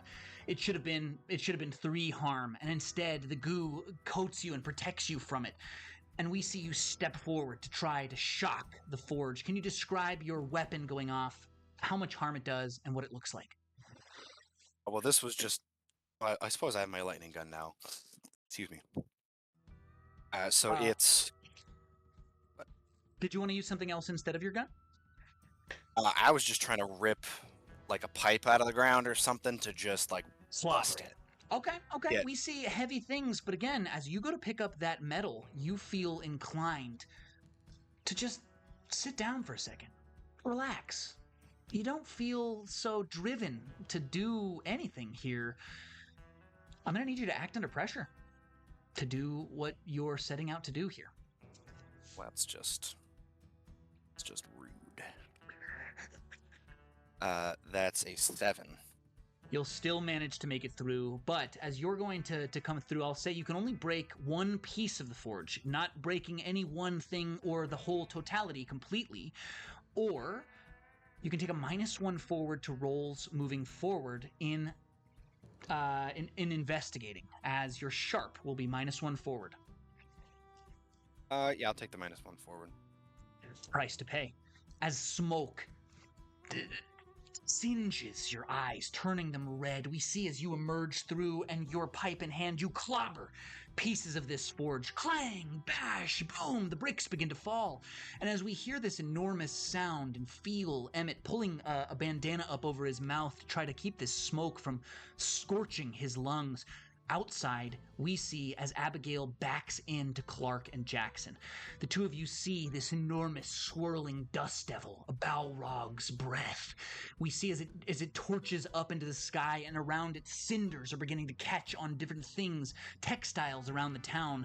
Whatever's coming out of the blacksmith's forge is enormous and powerful. What do the two of you want to do? So this is kind of funny, but I want to use occult confidential because this is the first time I'm actively seeing this monster or what it's doing. You may ask one question for free from the Investigative Mystery list, Mr. Hastings. So, I want to know what can hurt it. What can hurt it is a really good question. We can see as you go to watch this creature swirling up and out of the blacksmith, whatever it is, it's definitely got some some real fire about it. You can put it out. That is almost certain to hurt it. A bucket chain or some way to get a large amount of water onto it, that is absolutely going to help it go down. You can see on the edge of the blacksmith's forge an enormous barrel where she may dip items she's tempering into the cold water. That's the closest and biggest source of it. Jackson, while Clark figures this out, what do you want to do? If I see this dust devil ahead of me, I will say, I will not have this in my town. And they're at my hip, in the way of like the old style denim overalls. There's sort of a loop on the side, and what most people wouldn't think a whole lot about is that I often have a hammer that is just sort of hanging off of my hip. It's unobtrusive. As I said, I look like a railroad worker. You wouldn't think anything about it. Man just keeps his tools around with him. But I will leave Clark. I will stride forward. I will pull this thing out of that belt loop, and it will start to glow. And then I will run the heck forward, and as soon as I get within reach, I will slam this thing in the chest. Be gone from this town, demon! And I will try and slam this thing. And kick some ass.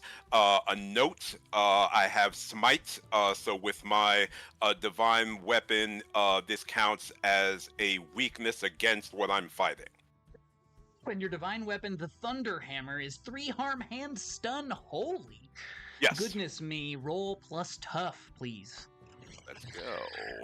Clark, as you are sort of taking your first steps towards the barrel, you learn something else that this monster can be hurt by, as Jackson lifts a glowing hammer into the air and brings it swinging down towards this creature.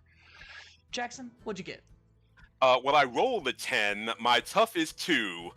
So with this 12, I am bringing the thunder on this thing. All right. For our last thing before we take our break, what enhanced effect would you like? Give everyone +1 forward, suffer no harm at all, inflict double the normal harm, or your attack drives the enemy away in a rout.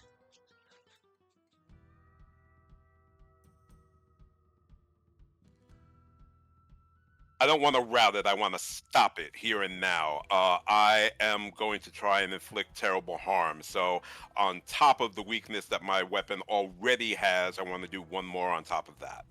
Oh, it's not one more. It's double. We see 6 holy harm goes through into the center of this creature, and as your hammer glows through the shadow and darkness, we watch as it, like sunlight breaking through a thick canopy of clouds, rays begin to pierce and shoot from off different angles, and the smoke begins to blow outwards like a bomb has unleashed within it, and then it swirls back into the forge. We see as Emmett, now inside of the smoke, slams the forge's door. And for just a second, we bask in the stillness. Partners, we've reached the crossroads. Our hunters have uncovered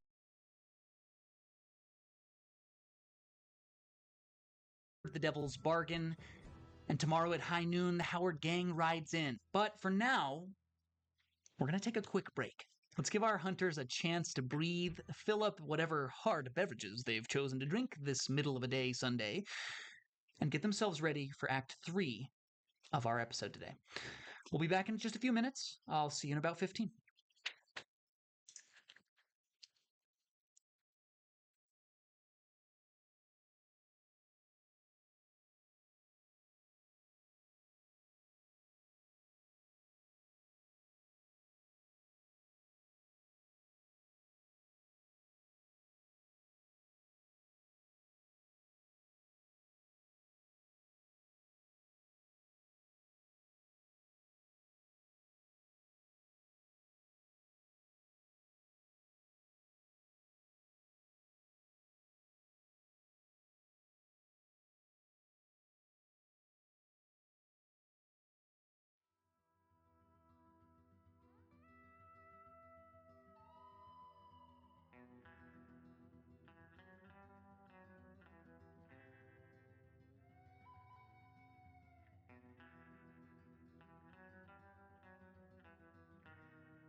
2. And we're back. Welcome back, my friends. The sun is climbing towards its peak in Perdition's Crossing. With each passing hour, the noose tightens. The Howard gang waits just beyond the horizon. Gerald Black bleeds his life's blood into the soil of Main Street. And deep in the forge's flame, something angry and hungry has just been returned to its vessel. Our hunters stand at the center of it all. So the question is, when the smoke clears and the last shot is fired, will they still have their souls? Let's find out. Hunters, the swirling maelstrom of shadow, flame, and sand has been pushed back and into the remnants of the forge. Pieces of it are broken. The kiln below it that heats its metallic body and allows the blacksmith to get to the temperatures she needs to forge good things is still. Pieces of it are shattered by Emmett's iron pipe, and into the blacksmith runs Jackson and Clark. The three of you together, we see as behind you, walking up, putting a hand on the side, Abigail looks around. What the hell was that thing? There's no time for that, Abigail. We've got to get this under control. I need you to get a couple of people together, and we're going to start a bucket chain here. We're going to put this fire out, and I'm going to run over, try to grab something, to grab some water, and throw it onto this creature. I would try to warn him if he's trying to grab a bucket out of here. Absolutely And true. I'd kind of smack his hand. Or maybe give him a little zap with the stun ray, like on his hand. Oh, what the hell, Emmett? We got to get this thing put out. So the barrel that can be used to cool off tools once they've been forged, is that all wood? Is it metal banded? What does that look like? Definitely, exactly as described. A big wooden barrel, metal bands around its top and bottom to hold its boards in place. Some sort of sealant, keeping it waterproof from the outside and containing the water of the blacksmith's forge within. How about we start with this? All right, big fella, help me pick it up then. Of course, outside, we can see as townsfolk are starting to gather. The cinders have put up a few things, and they've started to put out the flames around you. As the two of you go to lift this barrel up, one of them runs over like, "What's happening? Is the blacksmith on fire?" Yes, it is. We need water here, stat. We see not exactly a lie, but it isn't exactly a truth either. The forge is what you're attempting to put out here. I'm going to need to manipulate someone here, Clark. That'll be plus charm. I'm good at Sorry, charm, so it is a gents. 7. Let me get you to the right song, gents. There. Why is Dark Outlands in here so many times? We see as a 7 is going to need a little bit more juice on here to convince him that you mean it. What are you going to do to kind of push him over the edge?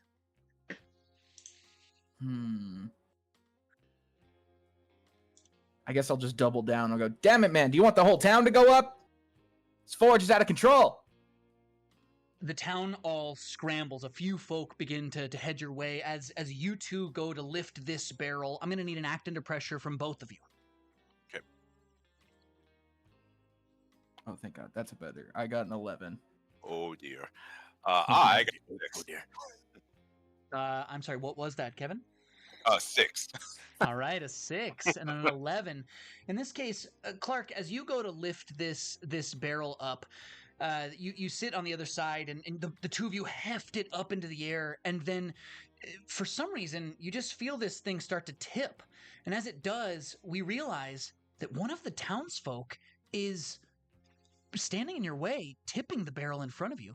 He says, "You can't put the forge out. You can't." And Abigail is helping him. She stands behind. She puts a hand on his back and helps him forward. Says, "He's right. Listen, Perdition's Crossing won't last another season without these tools.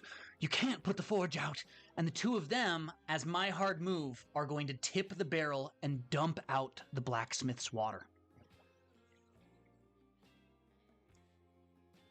Do you have any idea what you're doing? Clark's a pretty hasty guy, so he probably immediately draws down on the man, at least. Oh no. And goes, "What do you think you're doing, young man?" Being just as hasty, I'm gonna. It's already my gun's already set to stun. I'm just gonna shoot both of them. What do you think you're doing, young man? Comes from one side, and the sound and ozone of an electric bolt comes from the other. Go ahead and roll to kick some ass here, Emmett. We don't have time for this. Oh yeah, that's a 14. Ooh, spicy. Oh, well, shit. In that case, you aren't going to deal any damage with your stun gun if I've got the gist of this right. It's a zero harm close sedating weapon. So you get an enhanced effect here. You can give everyone +1 forward, suffer no harm at all, inflict double the normal harm. 0 times 0 is 2, so don't choose that one. And your attack drives the enemy away in a rout. I would like to drive the enemy away in a rout. A la, like, presumably other townsfolk would be coming to help. So they see Clark draw down, and they see these two fall to the ground. So I'm basically trying to scare the shit out of the other townfolk for the time being. Wonderful. We definitely see as you just basically put them both out. They thump to the ground. They're face first in the dust, and we have the situation ahead of us. The three of you look at each other, and then you hear something from within the forge. Now, townsfolk are starting to gather, and things are not in a good way outside of the building. But there is something inside of it that could be equally problematic. What would we like to do? Would Emmett have seen Clark's, like, holy ass kicking? Would you have that seen was Jackson's holy ass kicking? Sorry. Yeah, Jackson. Sorry. I believe you would have seen some of it through the inside, and you definitely saw this creature swirl back into the forge like a genie back into its bottle. So, I don't want to do a sciencey magic thing, as is wont for the game. Is there another source of water in this forge or the blacksmith shop? Unfortunately, the closest source of water is going to be the creek, and it's about a quarter of a mile away. Because I was gonna try to use Jackson's hammer to make basically Bastard's holy water. And You can certainly dump it. teleport there with a barrel and try to fill it up, but it will take a little bit of time, and you'll have to roll. I think you can take things with you to teleport. I can take so, things. Yeah.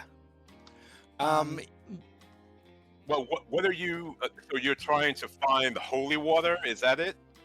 I would basically, like, I would have seen that, your hammer had this effect. And to me, it would have been, oh, this energy was effective.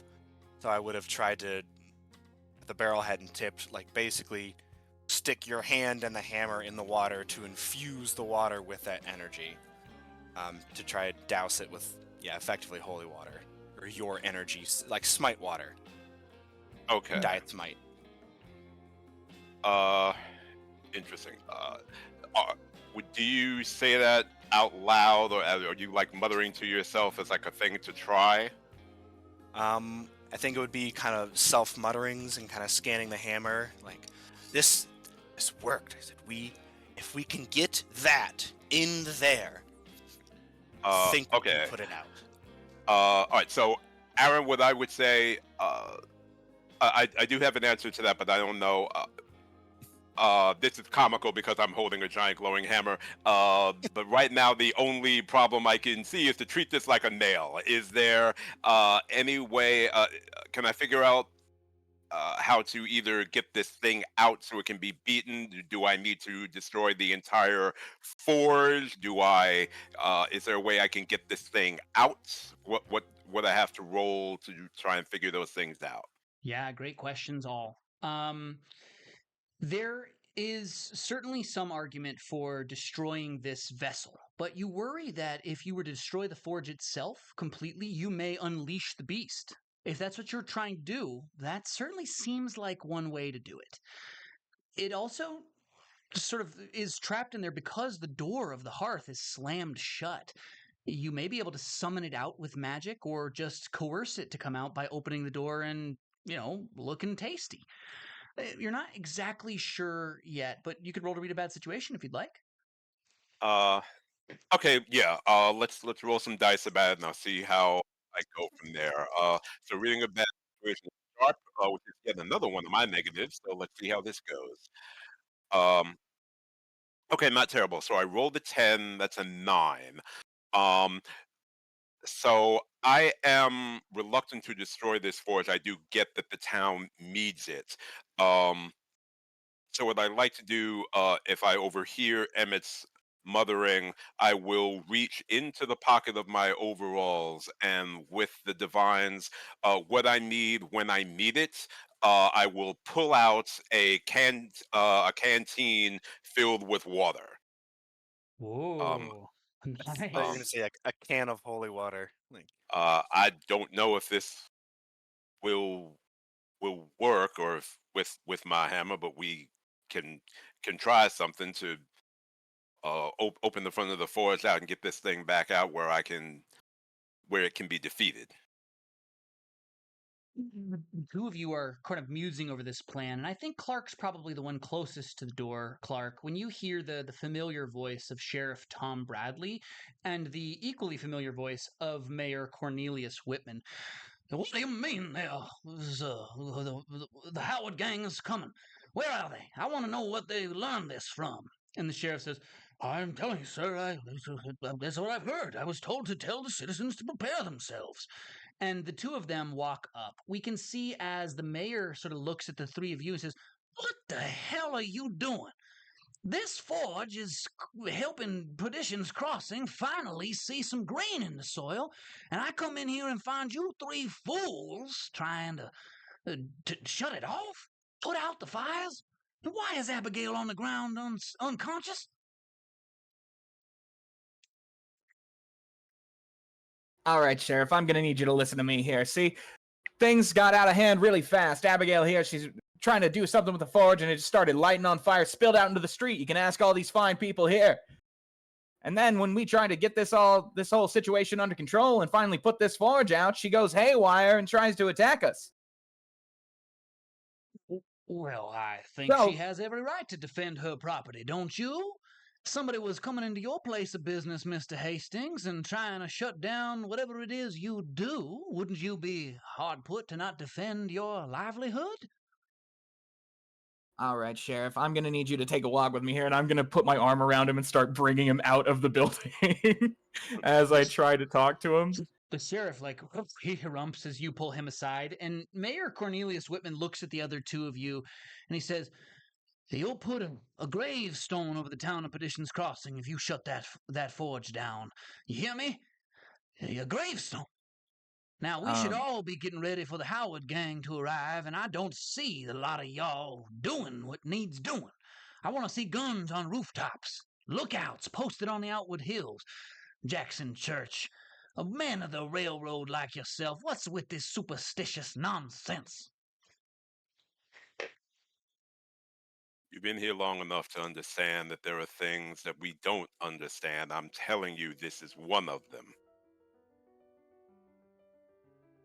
Mr. DeVille, I'm woefully sorry to see you getting involved with the nature of these folks here doing things that'll damage the town. I thought that you'd brought the good science from the East to teach these people how to be less superstitious, and now I hear tell that you're talking to the townsfolk talking to demons?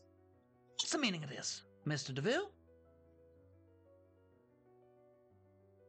well, science is that just which we don't yet understand, and I don't understand this. Can and I? I'll say Oh, sorry. that was the mayor, not the sheriff. Mayor's still in here with you guys. We can see outside. Clark is talking to the sheriff, who seemingly gave you up to the goat here. He's kind of put you guys in a bad spot by telling the mayor at all. So yeah, now, Mayor, I have a question. Time is of the essence, but science waits for no man. He goes, what is your passion? What drives you in this life?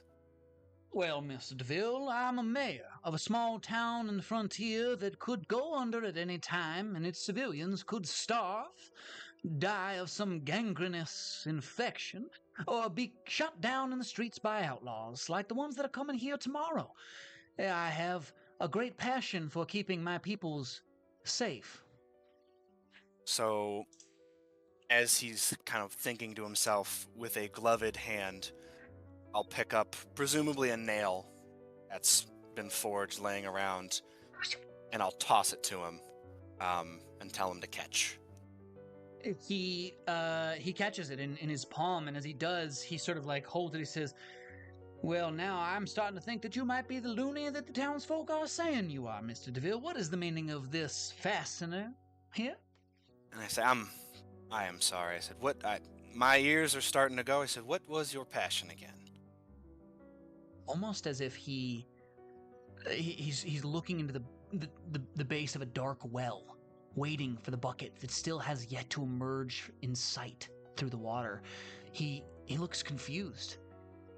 Impatience starts to scrawl across his wrinkles. He said, "Well, I can't rightly remember, Mr. DeVille. What were we talking about?" And I will...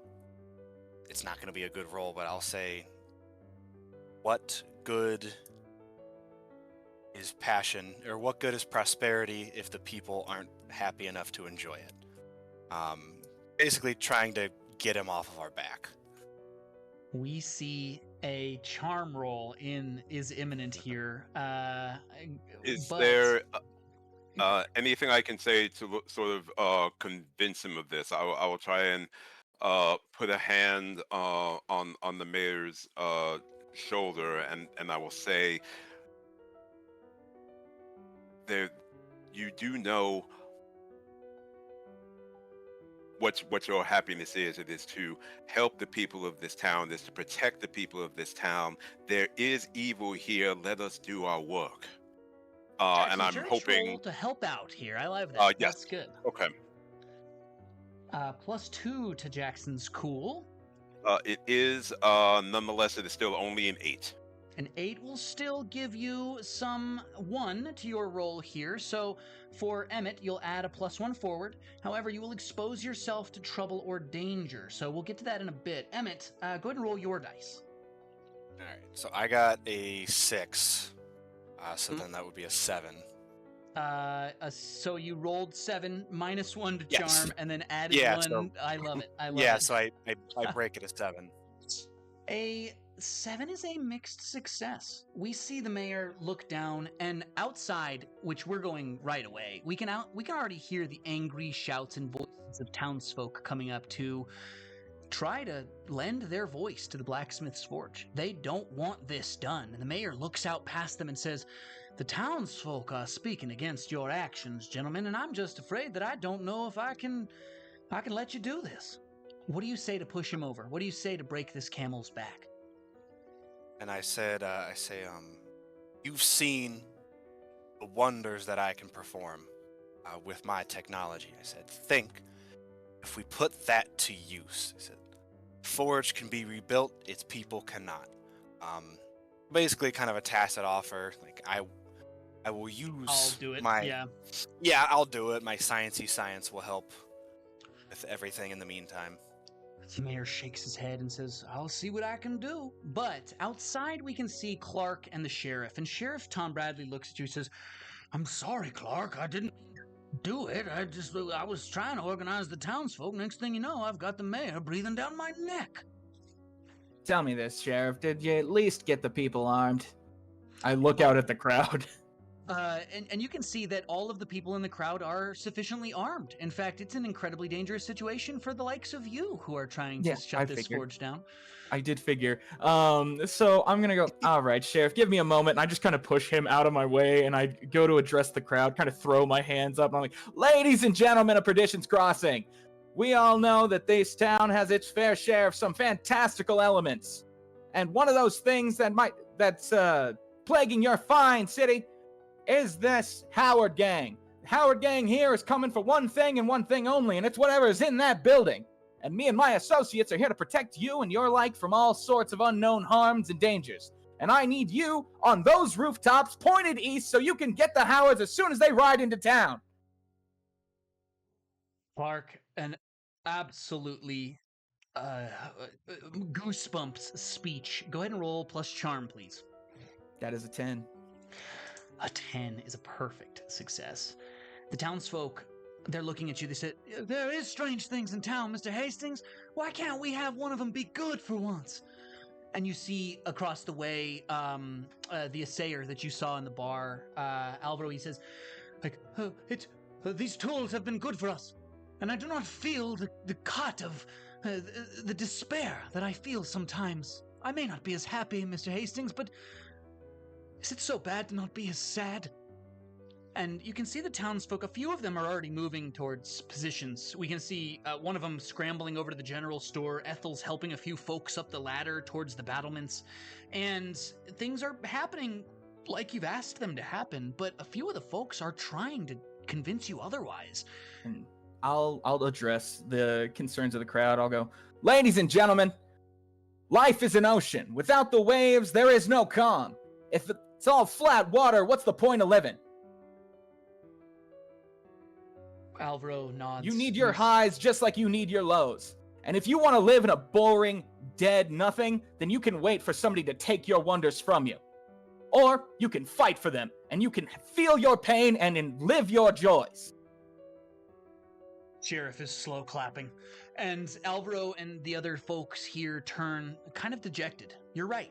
They do miss the peaks and valleys, but as they head back, we can see them starting to go and constantly looking over their shoulders at you and looking at the riches, thinking about the riches that they've struck since this forge came to town. The sheriff looks at you and says, well, that was a mighty good speech, but I'm afraid that there's some truth to it. These people are hard by, Mr. Hastings. It's not an easy life out here. Sometimes, can't these unnatural things be good for us? Just this once. Here's the thing, Sheriff. You have to find what things are good in life. You can't expect them to all appear and be magical and show up and save the day every time. I know it's been good for the Perdition's Crossing, but it'll be better when it's gone. Well, I suppose we better get about it then.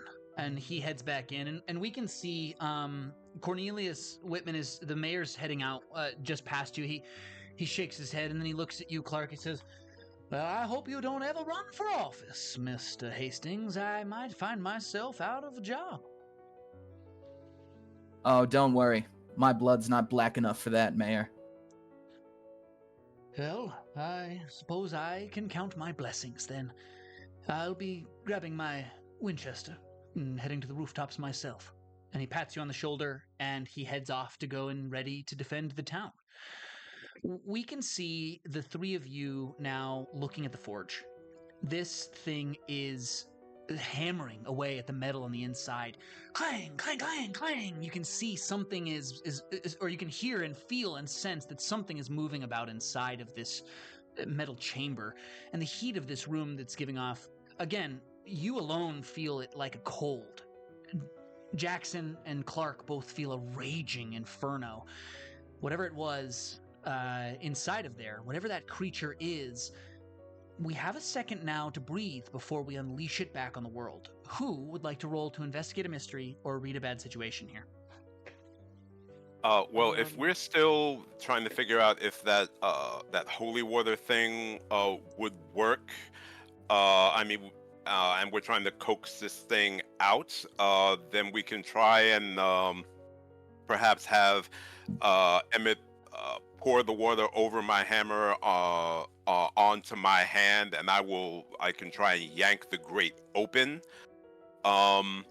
Again, because of smite, my body as well counts against a weakness against what we fight. So maybe that will work.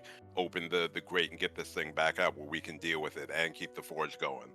Wonderful. Your hammer has certainly done what any priest could do to water. There is nothing here that can't be done by your divine light, as with others. So we see Emmett with a weapon in hand, and we watch as Jackson steps towards the forge. Will you please describe what you're going to do to this vessel?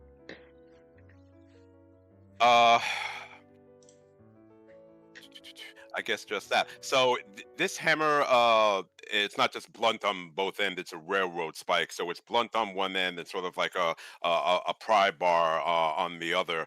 Oh, So hell yeah. so that's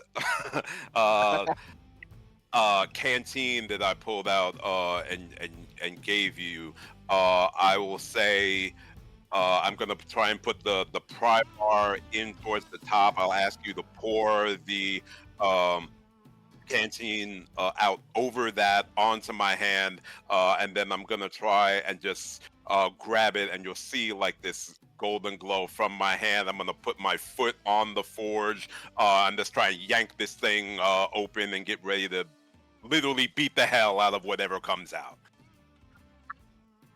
Wonderful. In that case, as your hand glows and your divine armor protects you from the heat of this forge, we watch as you grasp the handle and you look back at your friends, at your fellow hunters.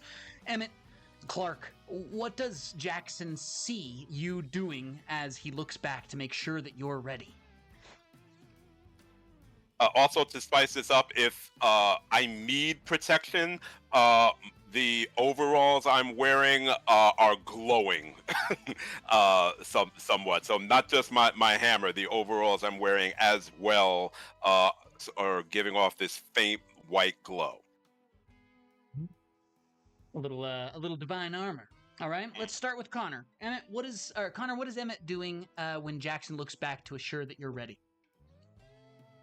Well, the dial has been cranked up to a wicked 12. Presumably, I've also shoved Abigail's unconscious body out the door. So I imagine that while Clark is trying to convince the sheriff, you hear the tumble of Abigail's body down the stairs as we kick her out of the door to make sure she's safe. Tough way to find safety, but safety nonetheless. We see Emmett preparing with his dial on 12. What do we see of Clark? And where did Clark go? Clark is kind of the least magical man around, so there's nothing too crazy he can do. He doesn't have any holy water or water on him, so he just makes sure that the other guy that was in there is also out of the building. And then he pulls his magnum and points it towards the furnace. He's like, "Don't know what good it'll do, but you've got me by your side." All right, let's give it some dice here. In that case, let's go ahead and roll to act under pressure, please, Kevin. Okay. Oh my. Okay. So act under pressure for me is an That's 8 cool. total. An 8 total. In this case, I will say you can take a blow as the door opens. When you turn it and open it, you'll take harm as this thing comes swirling up and out, but you will immediately unleash it. Or you can open the door and it won't come out right away. You'll have to coax it, but you won't take damage.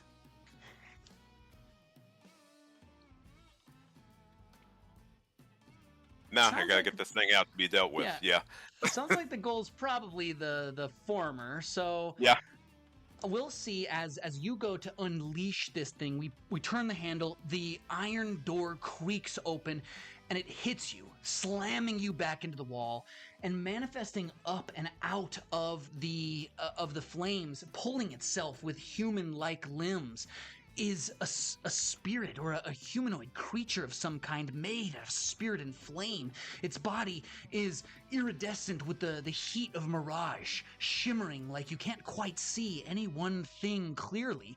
Its edges are blurred and fuzzed, and as it lurches out, it slams the door at Jackson and launches itself towards Emmett and Clark. The both of you, please roll me and act under pressure. And 10 for Emmett. 11. And an 11 for Clark. The two of you dive out of the way as this thing lunges across towards you. It is nowhere near the size that it was when it was a swirling inferno outside. So we see as it dives for the two of you, and then it spins around, and its tail, like a trail of... like the trail of a genie seeping from the lamp, seems to almost like smoke be still coming from the forge. It is attached to the vessel. Would anyone like to roll to figure out what's going on? yeah, I'll investigate Yeah, this. same. strange Did I ghost. take a harm when I got You hit, take by the way? 1 harm, Okay. ignore armor. Oh, got it. Okay. It would otherwise be 3 harm, so I would think you would reduce that down to 1 anyway. Okay. Funny enough, even though Clark is a PI, he's actually not the most inquisitive man. He's just good with people. So I think he's just going to shoot at it. Wonderful. All Metal. right. And then just to make sure we have a sense here, Emmett, what did you roll? I got a 13. I'm a smart boy. +2 to sharp and 11 on the bones. We get, I'm assuming you want to read to investigate a mystery here to try to figure out what sort of creature it Yeah. is. 2 questions, and one of them can be any question you'd like. What happens if we sever the tail? The tail can little be wisp. severed. But you've heard stories and tales of the genies of lore. Taking away their lamp or severing them from it does not stop them. It will weaken it, and it will certainly keep it less powerful. It is a way to influence a weakness by closing it from its vessel. So looking at Forge itself, what can hurt it? Like, I am trying to irrevocably break the Forge. Because I told the sheriff I can rebuild the Forge. I'm not worried about that. The forge itself, you look and stare across the way as this thing now, you are between it and its home, but its tether binds it like a jump rope, pulled taut between the two. We can see as you turn towards the forge, and Clark, who's readying his pistol, sees as this thing turns towards you, seeing your attentions move. You can destroy the contract. The forge itself, as a vessel, will only take so much abuse before it unleashes this creature. However, that plate that sits sort of sutured to the edge of this thing's base, well, that in and of itself is a delicate thing. If you can break that contract, you may very well be able to damage this creature beyond its limitations. Clark, Using... Sorry, go ahead. go ahead and roll to kick some ass here. Okay. I got an 8. An 8 is a mixed success. We see as you bring up your pistol, how much does your weapon do, Mr. Hastings? So my weapon is a Magnum, and it does 3 harm, close, reload, loud. Loud. Everybody in the room gets a -1 forward to sharp as the boom of this weapon, an enormous explosion of gunpowder, deafens all 3 of you. The gun fires. The creature seems to almost move its body out of the way, but it does take the harm as it sort of tries to coalesce back into its shape. It does so slower than it would have otherwise. However, it unleashes a blow at you, and we see as everybody in the forge takes 1, and Clark takes 2 harm. That is before armor, Kevin, so if your armor protects you from that one, you take none at all. This thing unleashes a wave of heat, but Clark is at the center of it, and we watch as his coat starts to catch flame. The acrid smoke filling your lungs. Kevin, go ahead. If it is one, then yes, my armor would protect me from. Perfect.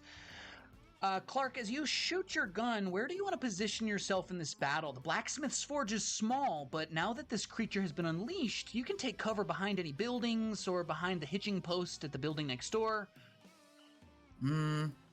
I actually in the forge, maybe an anvil or a couple of barrels or crates. I don't know if Clark's necessarily going to try to take cover, really. I think he's going to try to position himself between it and Emmett. Because he's worked with Emmett before. He knows Emmett is a clever man, and he's going to try to buy Emmett all the time he can to figure out how to defeat this thing. Smart.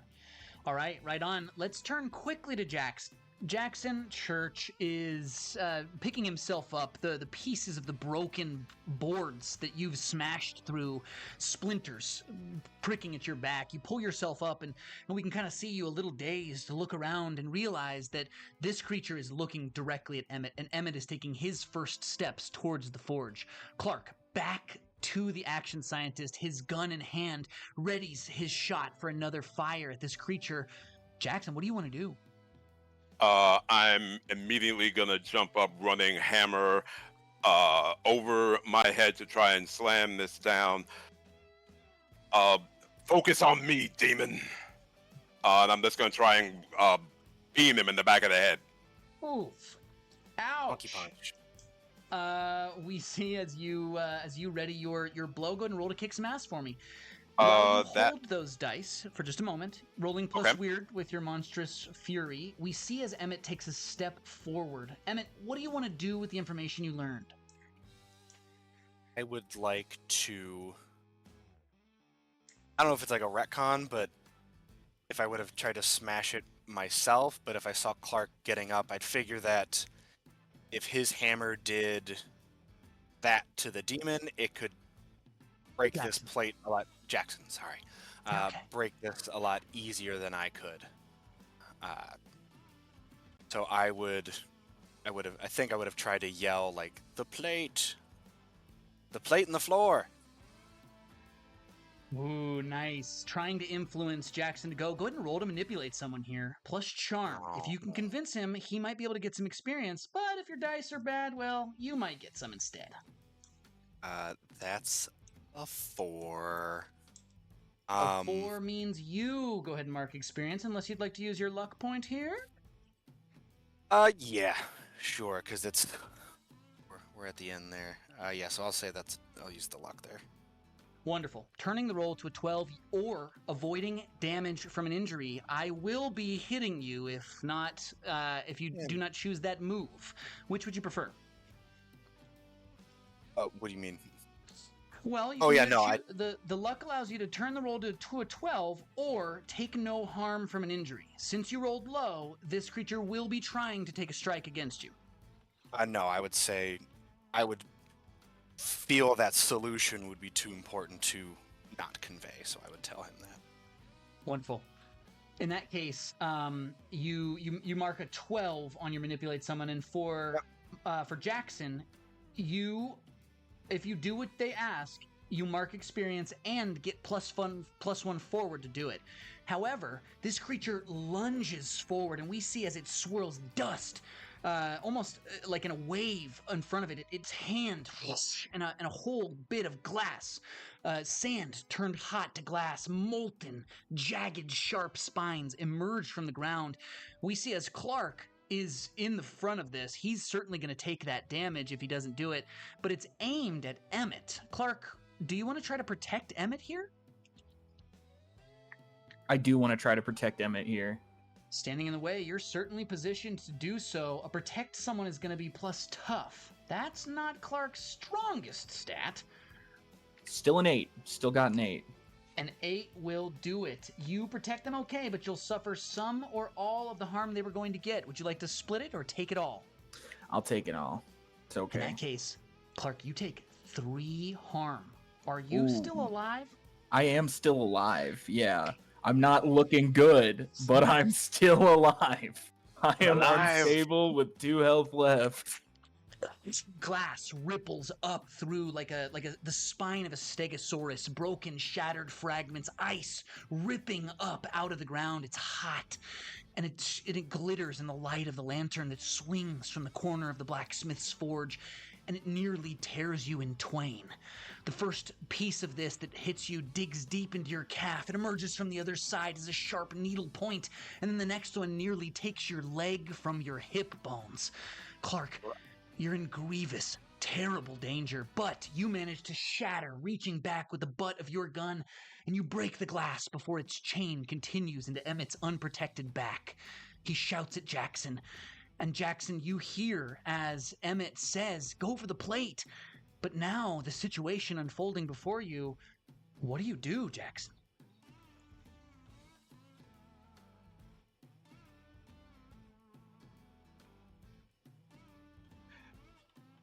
Yeah, I would take the knowledge, but now I have to try and protect the people around me. So we're gonna go with the original move. So you would see me run forward, hammer high above the air. My eyes will flick towards the plate, but now I'm absolutely gonna swing for this thing to try and take its attention away. So if that's the case, then I'm trying to kick some ass, and I rolled a 10 to do that. Woohoo, a 10 plus. You and whatever you're fighting inflict harm on each other, and you get to choose an added benefit.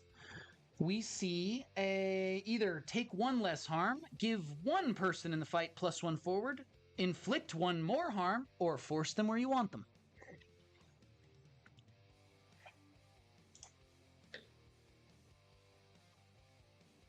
Let's twist this a little bit. So instead of slamming with the blunt end of my hammer, we'll make it with the pickaxe side. I want to try and jam this right into its back, and in the swing, I pull it towards the door, but putting me in between it and Clark and Emmett. If there's something to be done with the forge, I will let them do it, and I will protect them while they work out what they need to, and I will again beat the hell out of this thing. Digs into shadow and flame made flesh. This creature spins as it does. You slam it, embedding it in the wall. Your hammer goes wide. It shakes and reverberates all the way down your arms as you bury it deep in the wood. And the creature shrieks. And then it brings its hands together and claps them on both sides of your head. And we hear the Ifrites roar. It shouts straight into your face, and you take 4 harm before armor. Jackson, Oh, okay. are you Before outright. dead? All right.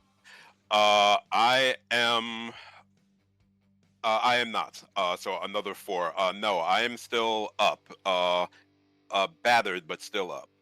We see our divine weathering this blow. However, Emmett, you can sense that he's not gonna handle the business that you need handled, despite your best intentions and good roll. What is our action scientist going to do? I would like to two things. Try to use my suit sort of to. How big is the plate? Like, is it like how big are we talking here? We're talking like, I don't know, a plaque at the base of a statue. It's probably about 1.5 feet by 8-10 inches. I would like to rip the plate out of the ground and break it over the Afridi's head. So,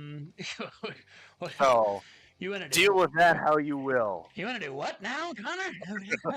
What am I supposed to do? No, go ahead and roll to act under pressure. Sounds awesome. Let's see if you can first off roll. You're going to roll to act under pressure to pry this plate loose, and then you're going to use it as a weapon with a tough roll here, or a kick some ass with weird instead. I got a 10 on the act under pressure. Straight. You manage to look around for a second. You find the perfect tool, a cold iron crowbar, but as you touch it, you do feel that sense of malaise and lethargy is no longer quite what it was. Now it's a sense of fury. You feel this unbridled anger of this creature conveyed through the touch of this metal, and as you jam it into the plate, one tremendous oomph, and the plate is loose from the base of the forge. You pull it up in your hands, and as you walk over, you can see that Jackson has this creature trapped and pinned against the wall. So I'm going to give you a kick some ass with advantage. You can roll 3 dice and take the highest 2. All right, let's try that. That's No. a No. 5. No. I rolled Oh. 2 1s and a 2. Oh, Man, Oh, those advantages have been really bad for you today, actually. They have not helped. We The see plate's as- free. Yeah, the plate is free, and as you go to bring it up and over your head, the creature throws out a hand towards you, and with a wave of force and heat, it slams you back against the wall. Emmett, you take 3 harm. Are you still no. alive? I'm unstable.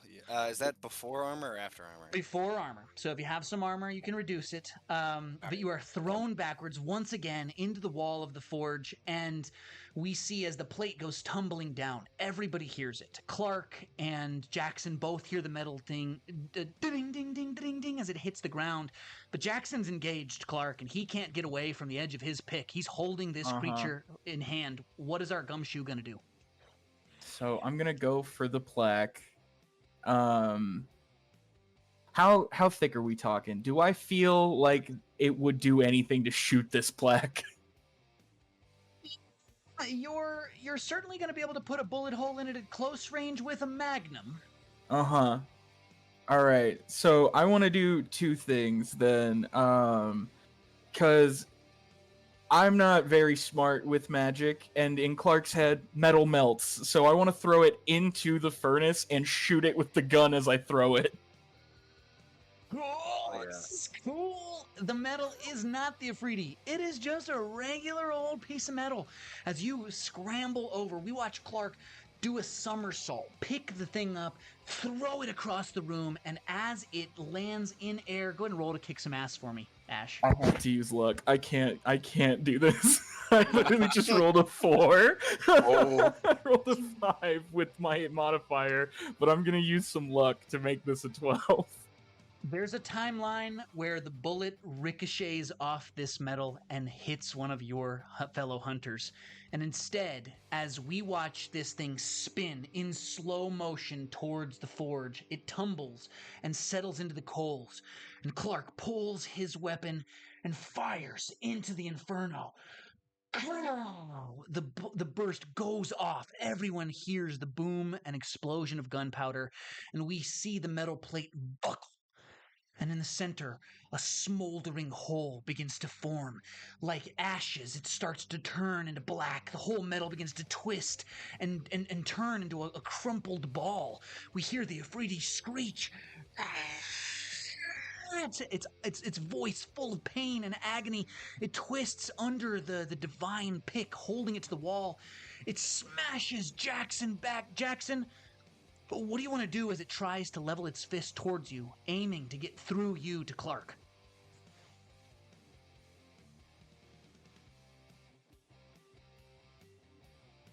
absolutely not. I am going to grab it by the throat, and I will. It's gonna be very cool and very, very bad. I'm gonna pull my hand out, and I'm gonna turn the blunt end. You are gonna stay right here, and I'm gonna pull it back and try and wham him in the head while I have him by the throat. Wonderful. A kick some ass here for sure. As you ready your hammer, you spin it around in your hands. You bring it down blunt end first. And that is a 10. A 10 will do it. This creature now weakened. The binding that has kept it enthralled and contained inside of this forge broken. The creature is weakened, and you will slay it. Kevin, can you please describe how Jackson vanquishes this creature? This town has enough problems. I will not suffer your evil. And I will just swing it back. I will slam it against his skull, splattering it against the back wall. Fire, brimstone, bits of demon flying. Oh, demon. Metal inside twisting and converging. We can see that it soon turns into a tight ball, molten hot, and then explodes outwards just the way that its head does. We see as your hammer comes down the same time, you turn this thing to ash and soot. The wall behind it splattered with the detritus of its dying body, the bits o' demon scattered all and sprayed over the walls of the forge. We see as it boom, the whole thing, a force wave thrusts through town, and we can see people holding their hats and thinking something terrible must have just occurred. For a moment, tumbleweeds all through the county, outwards away from the town of Perdition's Crossing, and then everything seems to go still. We see Emmett picking himself up from the edge of the forge, sort of pulling himself from another broken piece of the wall. We can see Clark injured grievously, his barely standing on his legs. He's holding the table with one hand, his hand shaking while he holds the magnum in the other. And across the way, we see as Jackson turns around and he is covered from head to toe in soot. As he opens his eyes, they're the only things he can see, that we can see. It's like a fully coated in charcoal, and he opens, and the whites of his eyes are so stark and shocking, you can't help but to smile for a moment. Wile E. Our Coyote. three hunters have a moment here. What do you want to say or do? Woo! Ha! We did it! Oh god! And I fall into the table a little bit. Whew. Science wins again. Jackson. Yeah, so I'm gonna put my hammer back in the loop. I'm gonna run over to him. Okay, so player to player, there is a risk. How much health? Rather, how far in are you health-wise? Do you have like 1 or 2 before you die? I have 2 before I die. Okay. What about Emmett? He was also unstable. No, Wasn't I'm he? fine. Oh, I because have, of the armor. Yeah, I have actually pretty good armor, so I'm fine. Okay. All right. So I can try something, but if this doesn't go well, we could have a very bad thing happen as our credits roll. So Do it. You know what? I'm gonna say, player Do to it. player, do you want me to try this? Okay. So I loop my hammer back in. You collapse into the table. I will grab you, and I would say we may not understand each other, but I am here to help. And I'm gonna try lay on hands to see what I can do about this. So He it's a explodes. B Mr. plus Church, cool. I was completely wrong. And I am man enough to accept when that happens, and you do what you need to do. I have a gang to kill. You're gonna roll plus cool for lay on hands. I am, and it seems that we want the credits to roll on a high note. I rolled an 11. On a 10 plus, you heal 2 harm or an illness, and they're stabilized. Yes. Clark, something incredible happens. A glow beneath his palms, Jackson Church walks over to you and places his hands upon what you will never walk the same. You're certain that you are inches from death. If this blade had pierced the artery that runs from heart to toe, you wouldn't be here any longer. And as he puts his hands over it, you feel this enormous, painful, almost itching, and then it fades. And now there's just a dull ache, as the leg that was so grievously wounded is now healed. Your calf is not okay, and you are still not in good shape, but as you look down at it, you get the sense that you may just walk all right after this. And you look up in Jackson's face in wonder. Honestly, it feels like it won't even click, Mr. Church. You are one hell of a doctor. I would save that for Kelly when she returns, but I do what I can. I gotta say, from what I remember of from Dr. Kelly, I'm glad it was you. And we see Emmett's probably the closest to the doctor. We see him approach as well. Emmett, how wounded are you? I only have 2 harm because I actually have 2 armor. So But the thing that hurt the most was touching that damn plate in the first place.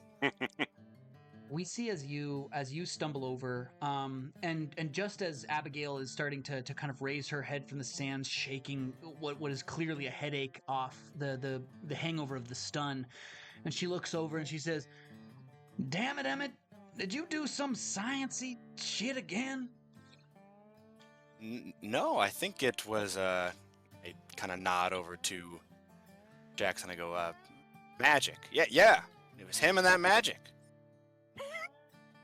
She picks herself up and she says, "Well, she's looking at her forge, the smoldering remnants of the forge, and she's like, well, I guess I'm starting over from scratch." And then we hear the mayor, "That won't exactly be the case, see?" And he puts a big, meaty hand on the back of Emmett's shoulder.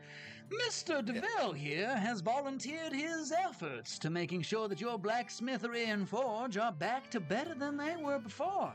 And since the town's crops are already wilting and the mine seemingly gone dry, I think Mr. DeVille has his work cut out for him. Don't you, Emmett?" I am already assessing the damage of the forge. Oh, you leave Mr. DeVille alone, sir. You come with me. I have a rooftop with your name on it. "Well, now, I'm going to be shooting from the... Oh, Mr. Hastings! Oh!" And he gets pulled out of the scene by Clark. We'll take our last scene with Jackson Church. Emmett spending some time already beginning the assessment process of how to fix and improve the forge. Clark readying the townsfolk for high noon tomorrow, where they will have to tell the Howard gang the bad news about the forge. Where does our divine go next?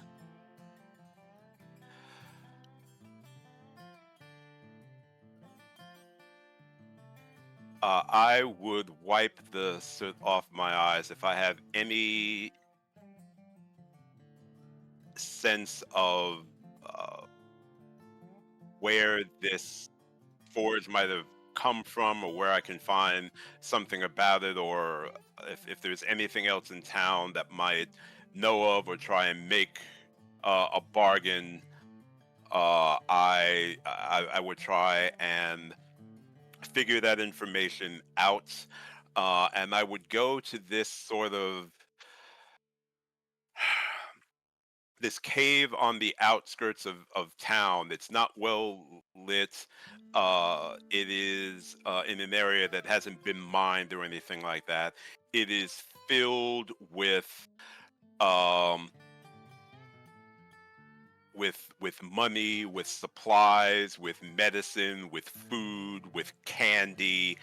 Nothing I will ever use, but just something that I can have at hand when I need it. And I will pray for guidance and try and figure out my next move and see if there's more to the gang coming in that might require some divine expertise. We see as Jackson kneels in his cave, the dirt coating the knees of your pants, hands clasped in prayer. Your words a murmur that fades with the wind as we zoom up, and a dust devil turns and twists, just a moment looking like it has remnants of fire and shadow as it fades into the desert, and the sun sets on Perdition's crossing. Awesome work, my friends. Well done, everyone. Right. First and foremost, well done on the clue board. We managed to speak to and come into contact with all 4 major NPCs. The 2 cabinet cards, however, we did not complete. We have the Forge and the Assay's office, where Alvaro's tools and things could have given you some sense of what was happening to the townspeople. However, for all of the cards, you will get 1 experience point, and then we have a set of questions to see if you might have a few more. Did we conclude the current mystery? Seems we did. Yeah. Yes, for all. Did we save someone from certain death or worse? Yes. I think so. I think we did. I very specifically failed to not save someone, but then I think I helped save some other. We'll call it a wash. Call it a wash, Clark. I think it counts. A free 2 most of the time in a good Monster of the Week one-shot. Those 2 are There you go. free. A third question. Did we learn something new or important about one of the hunters? I mean, it sounds like you found a little something about me. Yeah, I found Well, out yeah, that Jackson was divine. I didn't really know that at the beginning. Good. Clark's found out about this magic smiting hammer and the hands of glow and heal that our divine can bring to bear. What about for Jackson himself, Kevin? What did Jackson learn? Well, we said that Emmett and I have worked together, so I guess I know his level of sciency. I suppose I would find out that I was on Clark's radar as a mystery to be solved, and there was a problem. I thought foolishly that I was under the radar somewhat, just trying to help where I could, but clearly I need to do better about that. Wonderful. And how about for Emmett, Connor? What did our action scientist learn about one of the other heroes today? I was gonna say the divine piece. Really, of the bright, smitey kickassery. Well, I certainly learned that Clark's tougher than he looks, that Jackson can really pack a wallop, and that Emmett has some goo beneath his clothes. So we've learned good things about all. In that case, you can go ahead and mark 2 more experience since we've all learned anything. Did anybody level up? I did. Nice. Awesome. One question. Since I decided to defend you two instead of act on the advice to take the to try and take out the plate, that means you get the experience and I don't. Is that correct? I believe that if he's marked a 10 plus and you don't do what he says, there is no benefit, actually. Oh, okay. Okay. You do not get the Yeah. experience, and neither does Emmett. Ah, got it. Okay. Well, Yeah, because viewers. the only thing is he would, if on a 12, because I think I got a 12 plus, he would have had to act under pressure to not do what I said. Right. But since you used a luck, I typically don't use the advanced moves on the luck points. Oh yeah. Okay. Then yeah. Okay, so Washington. All right, just checking in. That's Okay. Well, hunters, great work today. And to our viewers, another chapter closes in the Chronicles of Perdition's Crossing. Whether the forge still burns bright tonight, but it burns under new terms, shaped by the choices made in desperation and tempered by wisdom earned through suffering. Abigail Stout works side by side with Emmett DeVille now. Master and student, science, magic, mundane, and weird, both humbled by the weight of deals made with forces beyond their understanding. That's the frontier for you. A place where yesterday's enemy might become tomorrow's teacher, and where the devil himself might learn to shake hands instead of steal souls. Of course, it doesn't always go quite that way. Now, these are hunters just like you, so if you want to join us, you can find our links all down in the description below. Join us on Start Playing Games. Come have an adventure all your own. Until next time, keep your contracts clear, your bargains honest, and remember, sometimes the best deal is the one you walk away from. This has been Dust and Shadow. Stay wise and stay wary. I'm going to go spend some time with my players. Have a great day.